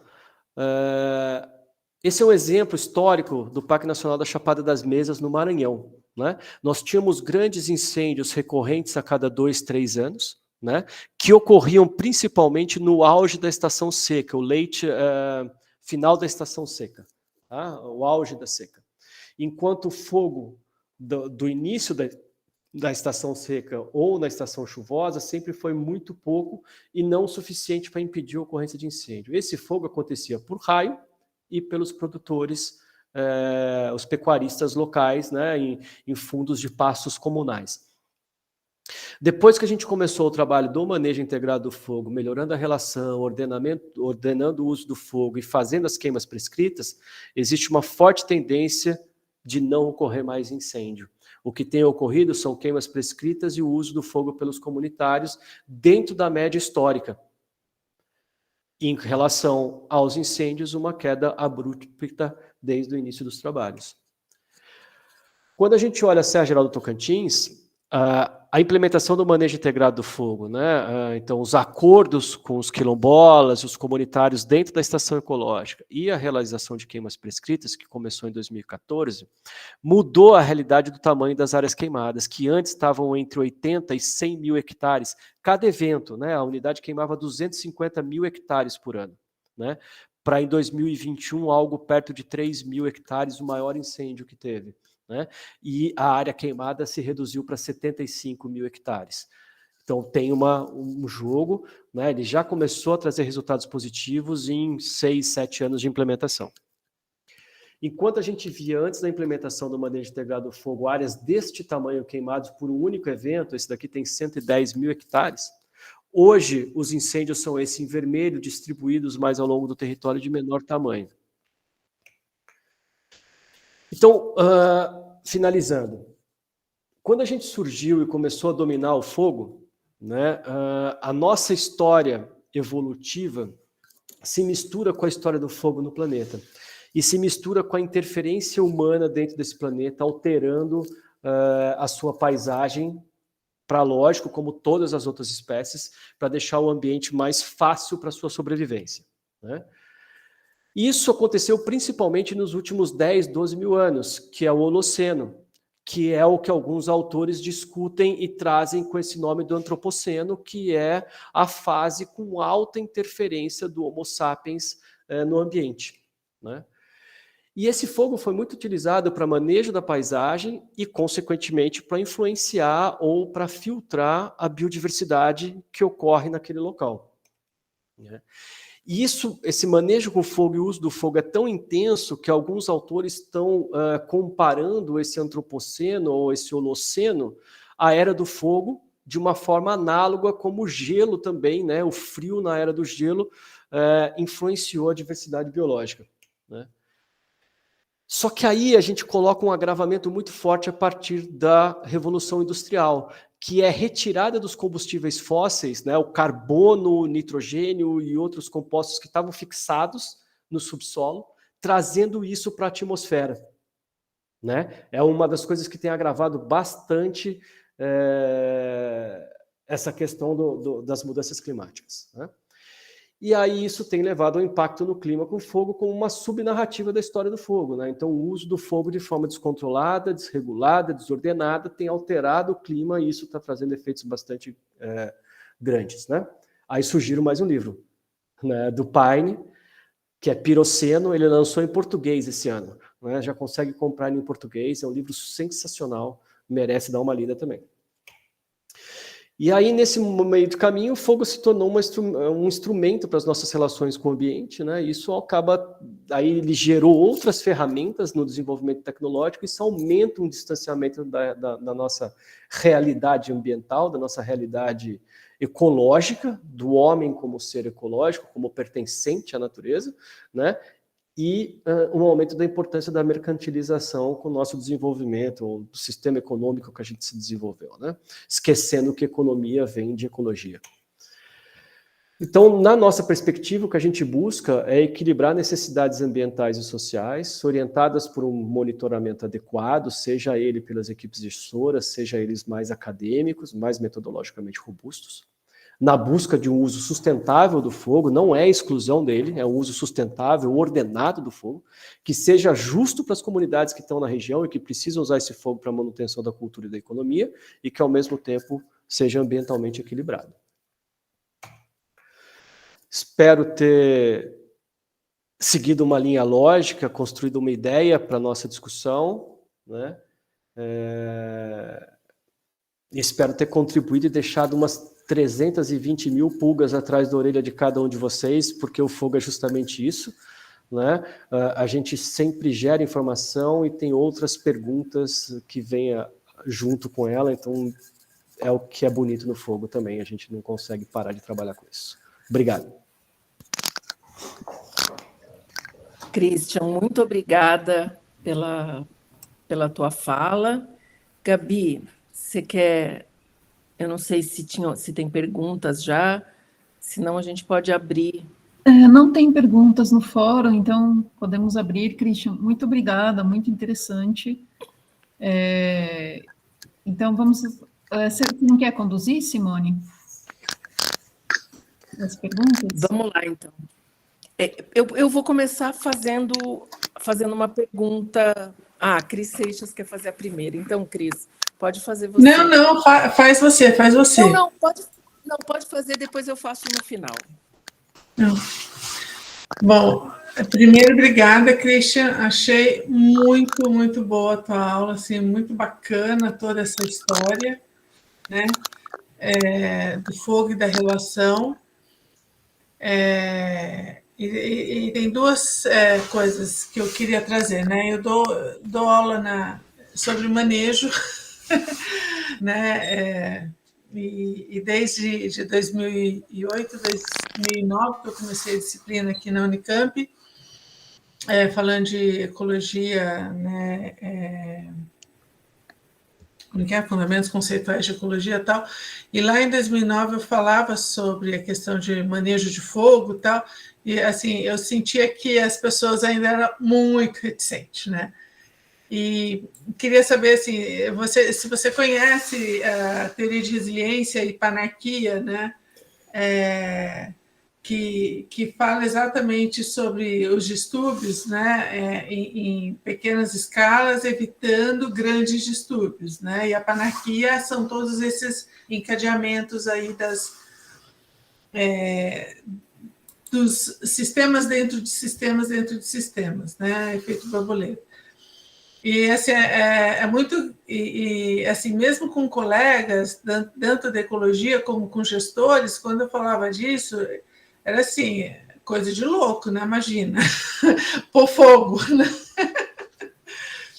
Eu lembro também que no meu mestrado, quando eu estava fazendo o campo do meu mestrado, na Ilha Grande, tinha uns pesquisadores estudando o efeito do fogo em roças caiçaras, né? E a importância, inclusive, para a produtividade, etc. e tal, e também super tabu nas discussões, né? Então, assim, para mim é uma grande alegria saber que hoje no governo tem gente trabalhando e fazendo manejo de fogo, entendeu? Porque acho que isso é fundamental e assim, super necessário, né? Literalmente, para evitar esses grandes incêndios. A pergunta que eu trago é exatamente assim. Hoje você fala que... Eu esqueci exatamente o termo que você usou, mas que você planeja e faz e coloca o fogo, né? Monitorar. Como é que se dá a tomada de decisão? Onde, quando? Porque, assim, pensando em comunidades caiçaras ou caboclas que sempre usaram o fogo para fazer manejo das roças, né? Assim, não dá, pensando na estrutura do governo, quer dizer, que cada uma das comunidades tem que chegar e pedir licença. Eu queria saber como é que é isso, burocraticamente, né? Como é que está a legislação para a tomada de decisão e as instâncias que tem que ser. Desculpa se eu estou me complicando, mas acho que você entendeu a minha pergunta. Não, entendi. Ela tem várias respostas, é longa. Bom, obrigado por trazer essa discussão. Eu acho que ela é super legal, né? Quando a primeira vez que eu propus fazer uma queima prescrita, acho que foi em 2000 não me lembro agora, 2010, 2011, eu fui crucificado, o nego queria me matar, falou, você está propondo botar fogo nas unidades de conservação, você está maluco, vai queimar tudo, foi terrível. Apanhei de verdade, foi justamente, a gente fez um encontro de gerentes do fogo, trouxe para, a gente tem uma Academia Nacional de Biodiversidade, né, que é aqui em Sorocaba, a Cadebio. Nós trouxemos 120 gerentes de fogo e especialistas em gestão de fogo no Brasil para cá, por uma semana de discussão, eu quase apanhei deles, e aí na semana seguinte foi o primeiro seminário brasileiro de manejo integrado do fogo, que foi quando eu trouxe Myers, trouxe pessoal da Austrália, África do Sul, Estados Unidos, Flórida, Califórnia, uma galera para cá. E aí, vocês trabalhavam com esse conceito de resiliência e de panarquia? Não, a gente ainda não conseguiu avançar nesse conceito, né? Nós temos, é difícil isso, viu, pra caramba, porque nós somos muito pouco e a tomada de decisão ela acaba sendo muito mais emergencial em alguns pontos. Então, por isso que eu estava mais preocupado no início dos trabalhos em definir os objetivos. Então, o meu primeiro objetivo era a história de aliar as necessidades da comunidade com evitar incêndio. Esse foi o primeiro passo, né? Então, esse passo a gente deu. Por que eu já estou falando isso? Porque eu sabia que ao evitar incêndio, eu já estava evitando todo o problema negativo que vinha associado com ele. E o que eu sempre propus dentro dessa perspectiva da panarquia, de fazer pequenas intervenções ao longo da paisagem e elas somadas evitarem com que a coisa caminhe. Isso está na minha cabeça, mas não está na cabeça dos gestores, tá? Então, assim, são poucos. Então, hoje, pensando em ecologia do fogo nesse ICMBio, nós temos 2 caras, né? Sou eu e Henrique Zaluá, que está no Rio de Janeiro. E nós estamos formando a galera, né? Essa minha fala de hoje é uma disciplina de 44 horas da pós-graduação no Jardim Botânico, no Rio de Janeiro, né? Que é a ecologia do fogo mesmo, e manejo. Então, a gente está formando outros gestores para começar a despertar essas coisas. Mas só deles seguir essa orientação de fazer queimas pequenas, distribuídas ao longo do ano, né? Numa articulação com a comunidade, isso já trouxe o problema para um outro lado. Então, a partir de agora, eu começo a pensar em teorias de resiliência, de panarquia e de outras coisas, para começar a introduzir a necessidade de desenhar alvos de conservação, e dentro disso, como que essas outras teorias ecológicas vão me ajudar nessa proteção desses alvos. Então, a gente ainda está nesse segundo passo. Lembrando que a primeira queima prescrita feita no Brasil de forma organizada foi em 2014. Então, nós estamos falando de 8 anos de trabalho. Então, não é uma coisa ainda que está muito bem, não está bem estabelecida. Ela tem concretude, ela tem resultados positivos. Nós já temos normativas internas que pautam a tomar decisão, já tem legislação federal, né? Mas ainda falta melhorar a capacidade técnica de compreensão dos nossos gestores. Tem que lembrar que a galera sai da faculdade e vai para o mato. Então, eles têm muita dificuldade de entender teorias e publicações. Então, uma das minhas funções como coordenador estava em tornar as publicações inteligíveis para a galera, né? Como que você se encontra e traduz essas informações numa coisa que a galera pode ler e interpretar. Então, nós ainda estamos nessa transição, tá? A segunda pergunta: nas unidades de conservação federal, a gente tem um processo de autorização do uso do fogo pautada por uma instrução normativa. A gente começou com uma autorização direta, né? Então, dentro das unidades de conservação federais, a gente pode autorizar o cara a usar o fogo direto. Então, a gente não cobra taxa nenhuma, a gente faz reuniões com as comunidades, define um cronograma de queima, objetivo e tamanho de área. E aí você está autorizado a usar o fogo, e não é uma autorização que você está autorizado a usar o fogo no dia 17 de junho, ou seja, amanhã. Você está autorizado a usar o fogo o ano inteiro. Você pode usar o fogo de janeiro a dezembro, mas é para queimar essa área e que, por favor, ela não se torne um incêndio. Então, você que mora na terra sabe usar o fogo muito melhor do que eu, cara. Mas muito. Eu vou aprender com quilombola, com indígena, eu vou queimar, eu vou para eles, vou para o mato com eles como aluno. Eu fui como aluno, assim, né, com o professor aborígene. Minha primeira queima, quem segurou na minha mão foi o aborígene, né? Então, são coisas. Você tem que mudar o ponto de vista europeu, tá? Assim, bem claramente, assim, não, sabe, essa nossa prepotência europeia, ela tem que mudar um pouquinho de ponto. Nós do governo não sabemos praticamente nada. Quem sabe é quem mora na terra. Eu só estou lá para ajudar a ordenar. A função do governo é ajudar a ordenar, ajudar a equilibrar as ações, né? Então, eu preciso entender as necessidades deles, como eles trabalham e como eu consigo, como governo, fazer com que isso também atenda a eles. Porque a unidade de conservação ela foi criada por interesse da sociedade, a princípio, né? Esse é a desculpa maior, né? Então, a princípio, ela tem que atender a necessidade de quem está lá e de quem vai usufruir dos serviços ambientais que ela cuida, né? Então, a gente precisa fazer esse equilíbrio. Então, nós autorizamos direto. Nas áreas estaduais é diferente, nas áreas fora das unidades de conservação, porque aí tem uma normativa que você tem que ser dono da terra, apresentar título da terra, pagar uma taxa para um vistoriador ir lá, levar isso na OEMA, na Secretaria de Meio Ambiente, né? Esperar o cara ir lá para ele te dar uma autorização para queimar no dia 25 de agosto, que é o auge da seca. Ele vai te dar autorização para queimar no dia 25, está ventando forte, está 35 graus, já não chove há 60 dias, está feito o caos. E aí o cara não pode queimar nessa época, porque se ele queimar nessa época, ele fica sem pasto para o gado. Então, ou ele queima antes, ou ele queima depois.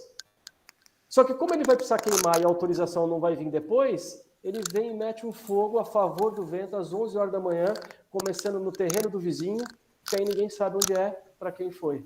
Ninguém tem dono desse fogo. E aí ele se torna um incêndio. É uma das coisas que acontece muito forte no Brasil. Então, a Política Nacional de Manejo Integrado do Fogo, que hoje está no Senado, a ideia inicial dela era facilitar esse ordenamento do uso do fogo. Só que aí nós entramos num embate muito grande com os órgãos estaduais e com os corpos de bombeiro, que queriam, eles acham que tem domínio sobre a ignição e sobre essas autorizações, né? Porque é muito fácil trabalhar com o fogo do outro, né? É muito fácil dizer que o fogo que criou ali, que eu estou combatendo hoje como incêndio, é ilegal. É mais fácil. Tira a responsabilidade do meu ombro e joga no do outro. Num outro etéreo, né? Qualquer um. Ninguém sabe quem é. Então, eu prefiro que tenha um dono, esse fogo, e que ele queime 1 hectare, em vez de queimar 50, 60 mil ou 4 milhões de hectares, como foi o Pantanal. E nisso de queimar, ele mantém a pastagem nativa, por exemplo, ele não introduz braquiária. Então, eu não tenho um campo, uma monocultura com uma simplificação do ambiente para criar uma espécie de boi que vai alimentar uma única espécie, nós, humanos, peronomútil. Né? Excelente. Christian, Obrigada. o professor Joaquim tem uma pergunta agora. Obrigado pela palestra, Christian. Super interessante. Eu entrei nessa discussão do fogo ainda quando ele era uma discussão na academia, e o professor Leopoldo Coutinho apanhava sozinho lá na USP, tentando fazer com que as pessoas entendessem o papel que poderia ter. Eu acho que a gente avançou uma barbaridade, e esse manejo hoje é fundamental se a gente quer, de fato, responder a pergunta que você fez. E qual é o meu objetivo? Eu quero manter intacta a minha área de reserva e eu vou deixar a diversidade cair porque o capim vai tomar conta de tudo, ou eu quero manter a diversidade e por isso então eu uso o fogo como manejo. Eu ainda tenho algumas dúvidas em relação à questão da frequência com que você pode utilizar essa ferramenta. Ela é importantíssima, ela tem que ser utilizada, mas acho que ainda precisamos avançar um pouquinho mais nessa direção. Concordo totalmente com o senhor, professor. Realmente, a gente não sabe qual é a frequência, isso é uma pergunta dos universitários. Eu converso muito com a Heloísa, né? Heloísa Miranda, da UNB, Projeto Fogo, sim. Braulio, acho que, né, vocês todos são amigos há bastante tempo. Infelizmente o Coutinho não está aqui, mas a Vânia substituiu bem, né? Não sei se é a mesma altura, mas muito bem, né? É uma cria bem criada. E aí a gente discute muito, né, essa história, mas é uma pergunta que a gente não tem resposta. Eu acho que essa resposta a gente não vai ter. Ela não adianta a gente querer dizer, vou imitar um regime natural. Qual era o regime natural? Qual era a frequência natural? A gente não consegue com isso, com palho, carvão, com qualquer coisa, a gente não consegue ter essa resposta. E a informação de Landsat é coisa de 30 anos, que não faz diferença nenhuma para uma tomada de decisão. Né? 40 anos, não dá para tomar decisão em cima disso. Então, o que a gente parte do pressuposto? Que se eu excluir o fogo desses ambientes, né, não estou falando de um todo, né, se eu excluir o fogo desses ambientes, eu torno aquele ambiente uma bomba relógio para ele vir com uma severidade muito alta e assim o dano é todo. Então vamos começar a trabalhar e vamos tentar definir as perguntas certas para eu atender o meu objetivo, porque é manejo, então tem que ter um objetivo claro ali dentro para você ser atendido. Então, se eu estou respondendo o meu objetivo, beleza, estou respondendo ele bem ou mal. Essa que é a questão. O fogo que eu estou fazendo está sendo mais positivo ou mais negativo do que um incêndio? Né? Eu estou tendo ganho ou não? E aí, hoje, também, puxando a conversa com a Cristiana, a gente está discutindo com as nossas equipes meta-população, meta-comunidade, porque na hora que eu faço o manejo, eu impacto uma parte, ou impacto uma população aqui, mas eu protejo todas as outras populações e mantenho esse ambiente permeável para que a reocupação aconteça. Quando eu tenho um incêndio, as metas-população eu excluo todas. Né? Então, essa está sendo. Então, o primeiro passo é evitar incêndio, porque esse eu sei que é um pepinaço. Então, aí agora nós vamos monitorar dentro de uma perspectiva do manejo adaptativo, né? Dentro de uma perspectiva de uma paisagem integradora, integrativa, integrada, para, aos poucos, tomar uma decisão. O que eu defendo muito precisamos ter monitoramento, seja ele feito de forma simplista pelas equipes gestoras, seja ele com monitoramento mais robusto, mais metodologicamente robusto, mas que seja de longo prazo e que não responda só aquelas questões para o meu currículo, para eu conseguir botar numa Qualizar, para que eu tenha minha bolsa de produtividade, para que eu tenha os meus orientandos e mantenha um nível alto de CAPES, né? Mas que também responda às minhas necessidades de gestão, porque o que importa é a gestão, né? A gente tem que retomar, inclusive, por que a academia foi criada, para responder perguntas da sociedade. Então a gente não precisa, a gente tem que sair do próprio umbigo e dar um passo. Então, discutir com a academia, para mim, é super bacana, porque eu consigo fazer essas duas coisas, né? E eu acho que é aí, né? Se a gente conseguir, tanto quem produz o conhecimento da academia com quem toma a decisão no campo dialoguem ou que falem a mesma língua, a gente vai ter ganho. Obrigado. Eu que agradeço. Obrigada, Christian. O Sami está com a mão levantada. Pode falar, Sami. Boa tarde, estão conseguindo me ouvir bem? Sim. Primeiro eu queria agradecer, Christian, pela palestra, pela aula. Aprendi muita coisa nova e bastante coisa contra-intuitiva, né? Eu já tinha contato assim um pouco do assunto de brigadistas lá do estádio onde eu venho, do Acre. Só que não tem nenhuma política assim mesmo, né? O IBAMA e o ICMBio tenta fazer como dá, mas é bem naquelas, né? Vai como dá mesmo. E eu fiquei pensando agora, se a tua opinião sobre isso, né? Em relação a, por exemplo, se a gente quer instaurar uma política de manejo de fogo, se isso vai contra o compromisso que o governo assumiu de evitar emissões e tal, e que tipo de conflito isso pode gerar, se a gente vai conseguir realmente fazer os estados colaborarem e tudo mais. Sensacional, cara. Sensacional. A gente não tem... Assim, o político sempre se sobressai ao técnico. Então, se os dois não estiverem casados, a gente não consegue implementar nada na prática. Então, vamos lá nessa sua pergunta, cara. Quando eu propus o manejo integrado do fogo lá em 2010, e aí propus as primeiras queimas a partir de 2012, a gente só conseguiu fazer em 13 a primeira de 3, 4 hectares, mas grandes mesmo a partir de 14. Uma das coisas que mais convenceu o Ministério foi que eu mostrei para eles que a gente ia atender a CDB, ia atender também AISH e ia atender clima. Por quê? Porque como que a gente combatia fogo antes, né? Primeira coisa, eu entrava numa linha de fogo no campo e empurrava o fogo todo para a floresta, porque eu sabia que na floresta ele ia enfraquecer e ia morrer. E aí ele ia parar de crescer. Essa era a nossa prática. Então eu queimava a floresta, cada vez queimando mais, cada vez jogando mais para a floresta. Aí quando a gente começou a inverter, eu arrancava da floresta e deixava queimar o campo inteiro, né? Eu precisava mostrar para a galera o que eu estava fazendo, né? Por que a gente estava tomando essa decisão. E aí eu mostrei que a gente emitia menos carbono e menos gases nitrogenados e outros gases que impactam também, que aumentam esse aquecimento do planeta, quando eu tirava o fogo da floresta e fazia no campo. Eu comecei a mostrar que o incêndio entrava para a floresta e a nossa queima prescrita não entrava para a floresta. Então a gente tinha um gradiente. E aí eu trouxe diversos... Por isso que não foi à toa que a gente foi para a Austrália. A Austrália tem uma legislação de crédito de carbono que eles fizeram o seguinte: eles mediram a quantidade de carbono que é emitido num incêndio, mediram a quantidade de carbono que é emitido numa queima prescrita e mediram a quantidade de carbono que tinha no ambiente antes da área. E aí eles têm um gradiente. Esse gradiente eles jogam no mercado. Então, e tem uma legislação específica para isso. Então, só com isso eu já mostrei para o governo que a gente deixava de emitir. Eu não consegui nem ter pesquisa associada até hoje para comprovar isso no Brasil, mas só com isso a gente já mostra.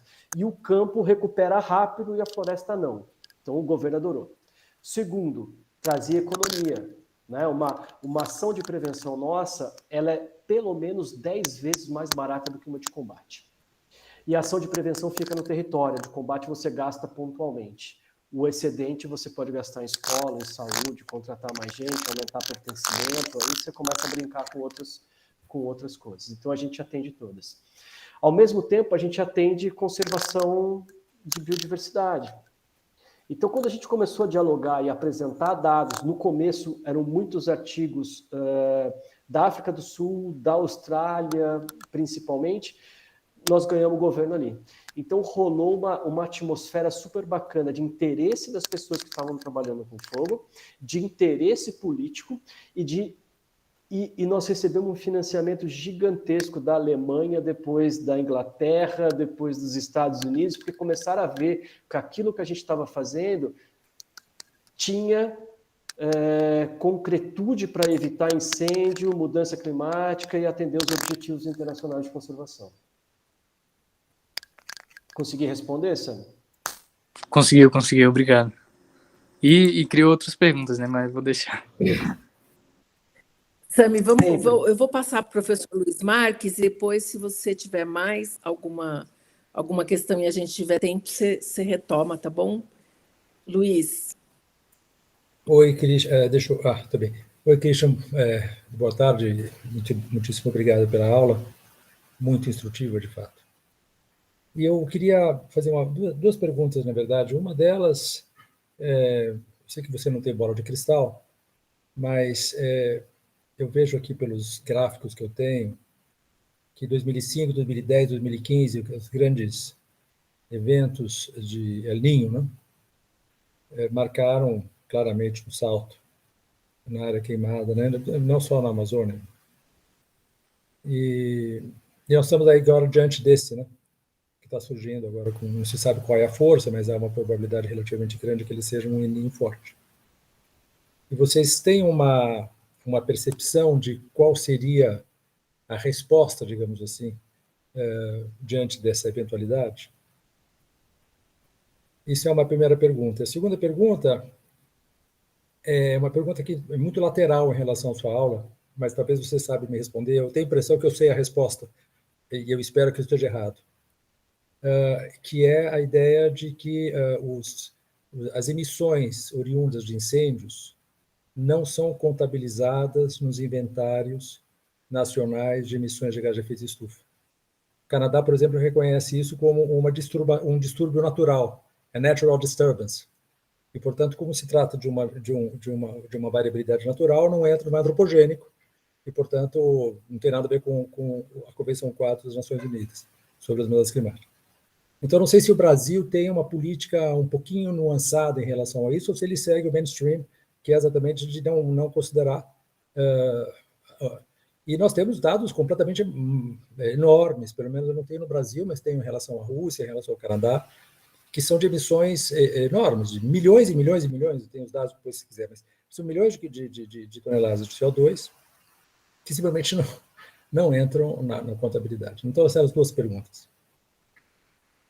Essa segunda é uma decisão bem política, né? Mais do que técnica. Natural. Bom, a primeira é a seguinte: El Niño realmente é um pepino para a questão do fogo, né? O Brasil ele responde o Brasil tem muitas latitudes, né? Então o efeito do El Niño é diferente ao longo dessas latitudes, né? Bem diferente. E ele traz uma incerteza muito grande sobre a parte central do país, né? A gente nunca sabe como é que vai responder. Existe uma tendência muito grande a aumentar, agravar a seca, temperaturas mais elevadas, né? A parte central é onde está Pantanal, onde está o Cerrado, né? Então tem uma tendência a temperaturas mais elevadas, ventos mais fortes, umidade mais baixa, que não é tanto, é um problema, mas não é o que vai agravar mais com força, mas é o retardo da chegada das chuvas da primavera. Então, em vez das chuvas entrarem no final de setembro, elas entram no início de novembro. Isso foi o que aconteceu nos últimos El Niños muito fortes, que é o que está se caracterizando nesse, né? A caracterização desse é um El Niño mais forte do que a gente teve em 2010, por exemplo. Então, assim, a tendência é que a coisa fique complexa, né? Então, se a gente for pensar no território nacional, nós estamos na roubada, né? A gente tem um grupo de manejadores, de combatentes, né? A gente tem um grupo de manejo integrado ao fogo, umas 130 pessoas no grupo do ICMBio, e a gente estava discutindo isso hoje de manhã, né? O primeiro já soltou, já um cara careca, desesperado, correndo de um lado para o outro, já dançamos, nós não vamos dormir em casa durante os próximos 3 meses, né? Aí o coordenador nacional falou assim, realmente, se for pensar no Brasil, não, mas a nossa responsabilidade são as áreas protegidas, nós estamos fazendo nosso dever, federais. A gente está fazendo nosso dever de casa, né? A minha atribuição enquanto servidor público federal são os jardinzinhos federais, né? São as unidades de conservação federais. E nela nós estamos com as queimas prescritas, nós estamos com a relação com a comunidade, nós estamos com a fragmentação do ambiente já bem distribuída durante 8 anos. Então a tendência é que a gente não tenha um incêndio de grandes proporções. Mas fora disso, pode ser que venham coisas bem sérias, porque o Estado não está conseguindo acompanhar, né, essa questão da gestão do combustível como foco principal para se evitar incêndio. Quando eu falo gestão de combustível, eu falo assim, ele pode ser com fogo, pode ser roçadeira, pode ser, né, com tipos diferentes de uso e ocupação dessa terra, né? Porque muitas dessas áreas nós estamos com êxodo rural, então o que está acontecendo é que em vez das áreas que antes foram alteradas, né, elas estão com alta produtividade, só que não tem manejo nenhum, então elas estão só acumulando sem gente usando dentro, que foi uma das coisas que agravou o incêndio de Portugal, por exemplo. Foi uma das coisas que agravou o incêndio no Pantanal também. Né, as grandes fazendas de 20, 30 mil hectares abandonadas pelos filhos que não querem mais viver lá, né, não são tão brutos quanto os pais. Então, a gente espera uma situação bem complexa para o Brasil como um todo. Tá? Para as unidades de conservação federal, a maioria delas, onde o manejo integrado do fogo já está bem estabelecido, a gente vai ter menos problema. Mas nas outras, nós vamos ter áreas bem complexas. Então, Tocantins, Mato Grosso do Sul, um pouco menos, mas também, Goiás, sudoeste da Bahia,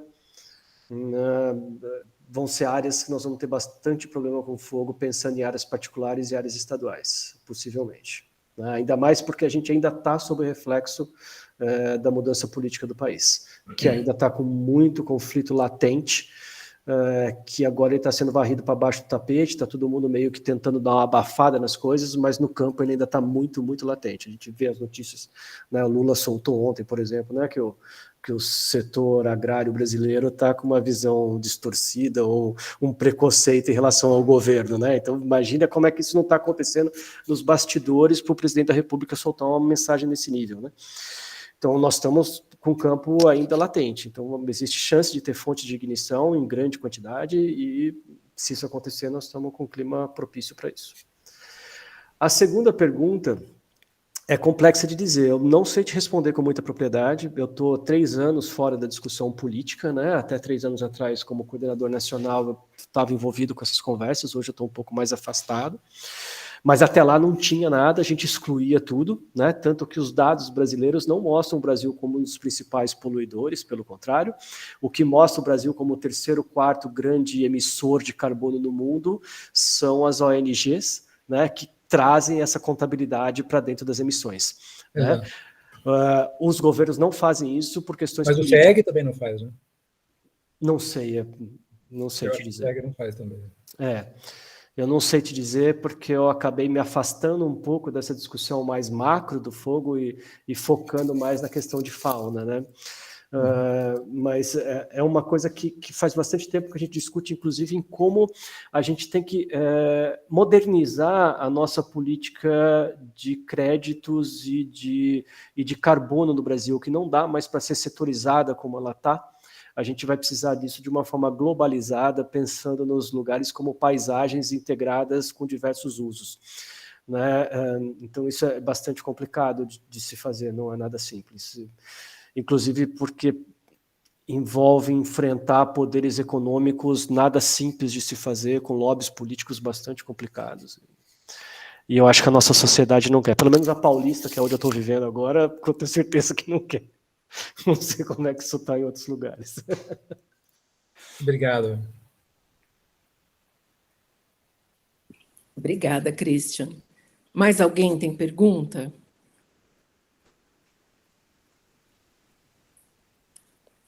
Eu queria fazer uma pergunta, na verdade, é uma curiosidade sobre uma coisa que você falou logo no início, né? Que bituca de cigarro não incendeia áreas.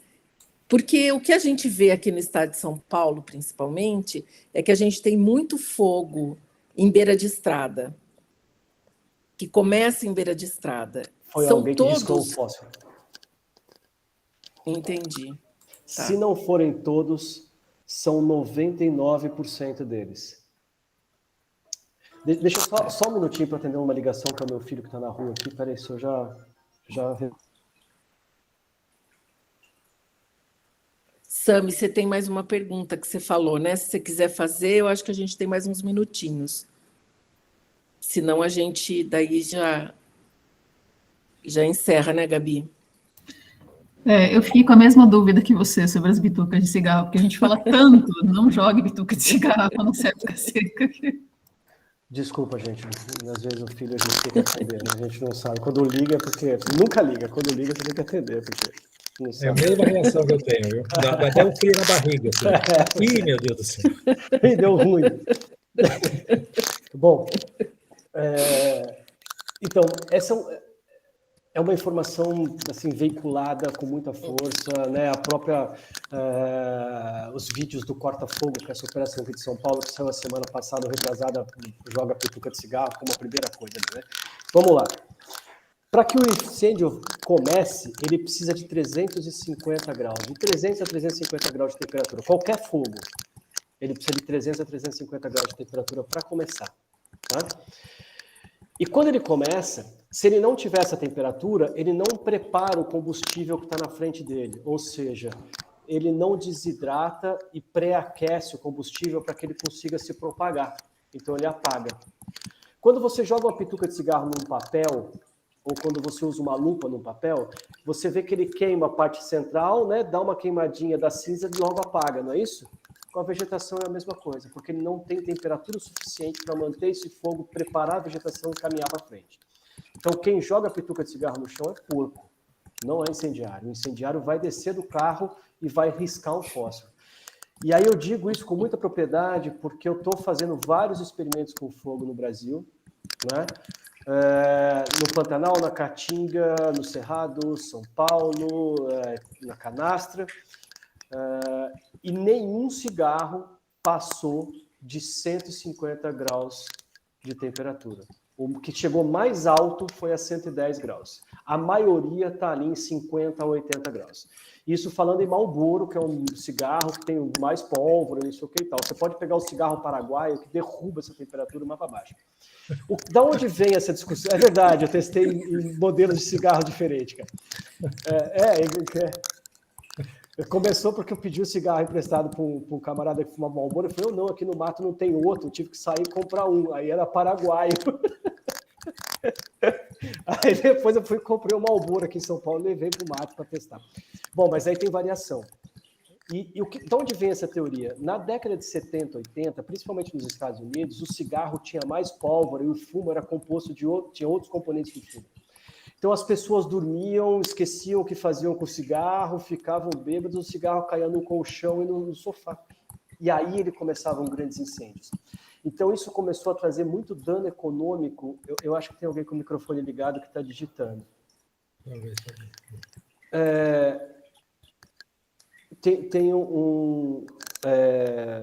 E aí isso trouxe um dano econômico muito grande para o sistema de saúde e para as seguradoras.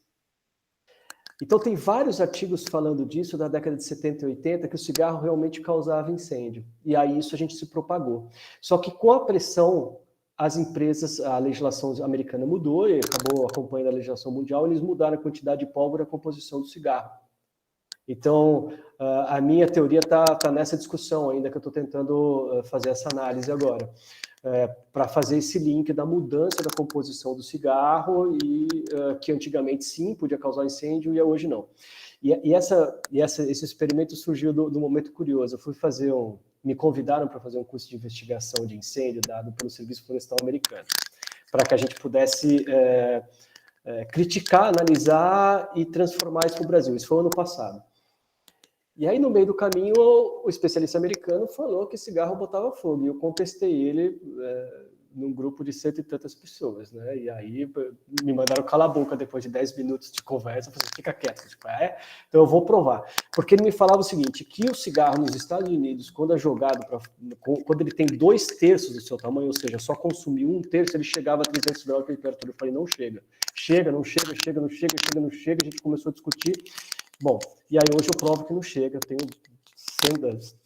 300 e tantos cigarros medidos para dizer para você que não chega. E E aí, outra coisa que eu falei para ele, são 2/3, então, assim, o cara tem que estar muito afim de causar um incêndio com cigarro, né? Aqui no Brasil, cara, o cigarro é tão caro que o cara fuma até o filtro. Ele não vai jogar 2/3 do cigarro no mato, cara, ele vai fumar até o filtro. Então, ele vai abaixar para botar fogo, se ele quiser fogo, não vai ser o cigarro.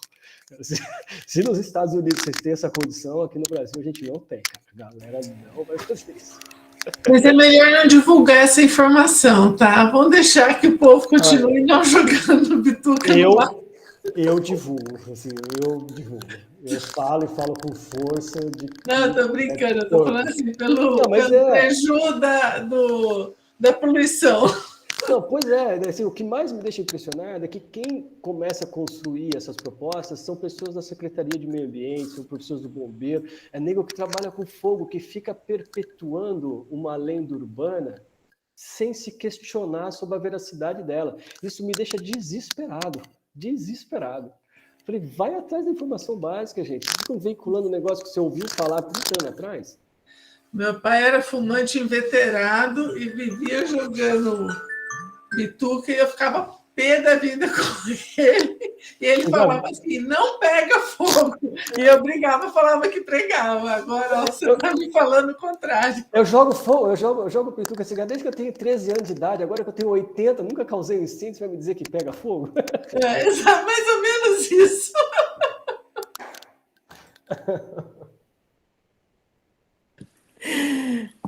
Christian, olha, a gente já chegou no horário limite da aula. Eu queria agradecer muito a sua presença, foi muito instrutiva. Eu acho que realmente várias pessoas desmistificam algumas coisas com relação ao manejo do fogo, à queima prescrita. Então, olha, muito obrigada mesmo, viu? Muito legal, muito obrigada mesmo. Eu agradeço profundamente a oportunidade de estar aqui dialogando com vocês, de poder contar um pouquinho do trabalho que a gente tem feito. Apesar de tudo que eu falei, não joguem cigarro, né? Acho que a questão não é o incêndio, é muitas outras coisas. Se puderem, deixem de fumar, né? Vamos fazer outras coisas da vida. E assim, uma mensagem no final. Eu não proponho queimar tudo à torta e à direito de qualquer forma, né? Existe um planejamento por trás, né? Ele não é chamado de queima prescrita à toa, é como uma prescrição médica, né? A gente faz uma interpretação, uma avaliação do ambiente para depois perceber se o fogo vai ser necessário ou não. Então, não é uma coisa muito... É um diagnóstico. Não é uma decisão simples de tomar, não é para qualquer pessoa fazer, não é porque eu bati o abafador alguma vez na vida que eu posso fazer uma queima prescrita. São coisas bem diferentes, né? Espero ter passado essa mensagem também. Obrigado, viu, gente, pela oportunidade. Tchauzinho, até mais. Muito obrigada. Bom final de semana. Obrigada. Bom final de semana. Tchau.